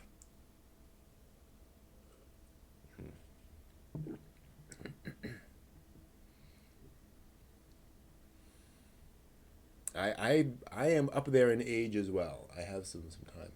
My thoughts on One Piece, from where it begun to where it is now, 20 years in the making, very few shows can claim that. Yeah. Actually, a fair number of shows can claim that. One Piece, hardly the longest anime running. Um, but I'll admit I don't know much about One Piece because I'm not really much of a shonen person. Um, I respect One Piece. It's got a lot of fans. I've seen some of the amazing animation in One Piece. Um, that said, One Piece has been kind of a this interesting outlier because One Piece is not a typical shonen series. I mean, it follows the formula in some cases, but pirates on the high seas is not something you see typically in most shonen anime titles. Or manga titles. So I think One Piece is remarkable for the fact that it took this sort of non-traditionally Japanese concept and really ran with it and found a very big audience. And remains, probably the most, well, no, I'm going to rewind on that. Certainly one of the most successful shonen manga titles of the past several decades. It's really propelled things. Eiichiro Oda is very wealthy off of One Piece, and good on him for that. But yeah, it's fascinating to see something, and especially considering that One Piece is stylistically so broad, that it is much more cartoony, right? In the sense of obviously squash and stretch and so forth, but also just like physical character reactions and so forth are much more comedic than you get in a lot of other shonen titles, which tend to be a little more, excuse me. Trying to think of the right word, but just not as broad, I suppose, as One Piece. I think that's kind of remarkable.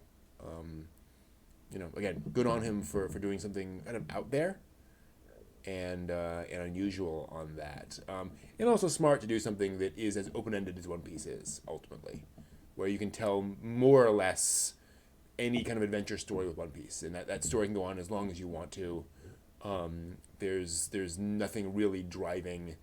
Obviously, there's plot going on. There's stuff, but it's not like well, once this character finds once the protagonist defeats villain X that was introduced in the first issue, then the story's over, right? There's none of that in One Piece. So that was smart, really smart. I'm curious to see whether One Piece, what's going to happen to One Piece, because I know Oda definitely is moving towards an ending. He's said in the past, at least, that he has a clear ending in mind, but it's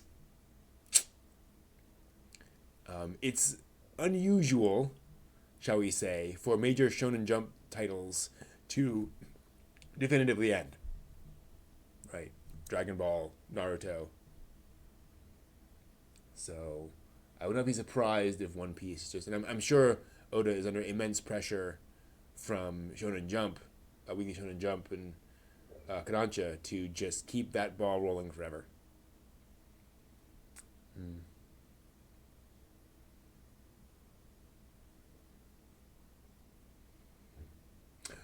Good question, JJ. Sort of, why are there not more One Piece, more pirate stories, especially given the long history of Chinese pirates and Indonesian piracy?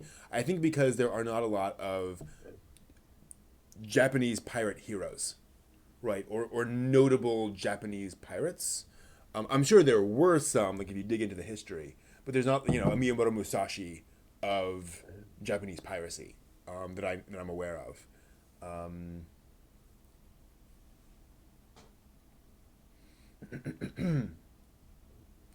so yeah, I think for some reason piracy in Japan has just not, you don't get those same legendary heroes, the Robin Hoods that we get over here.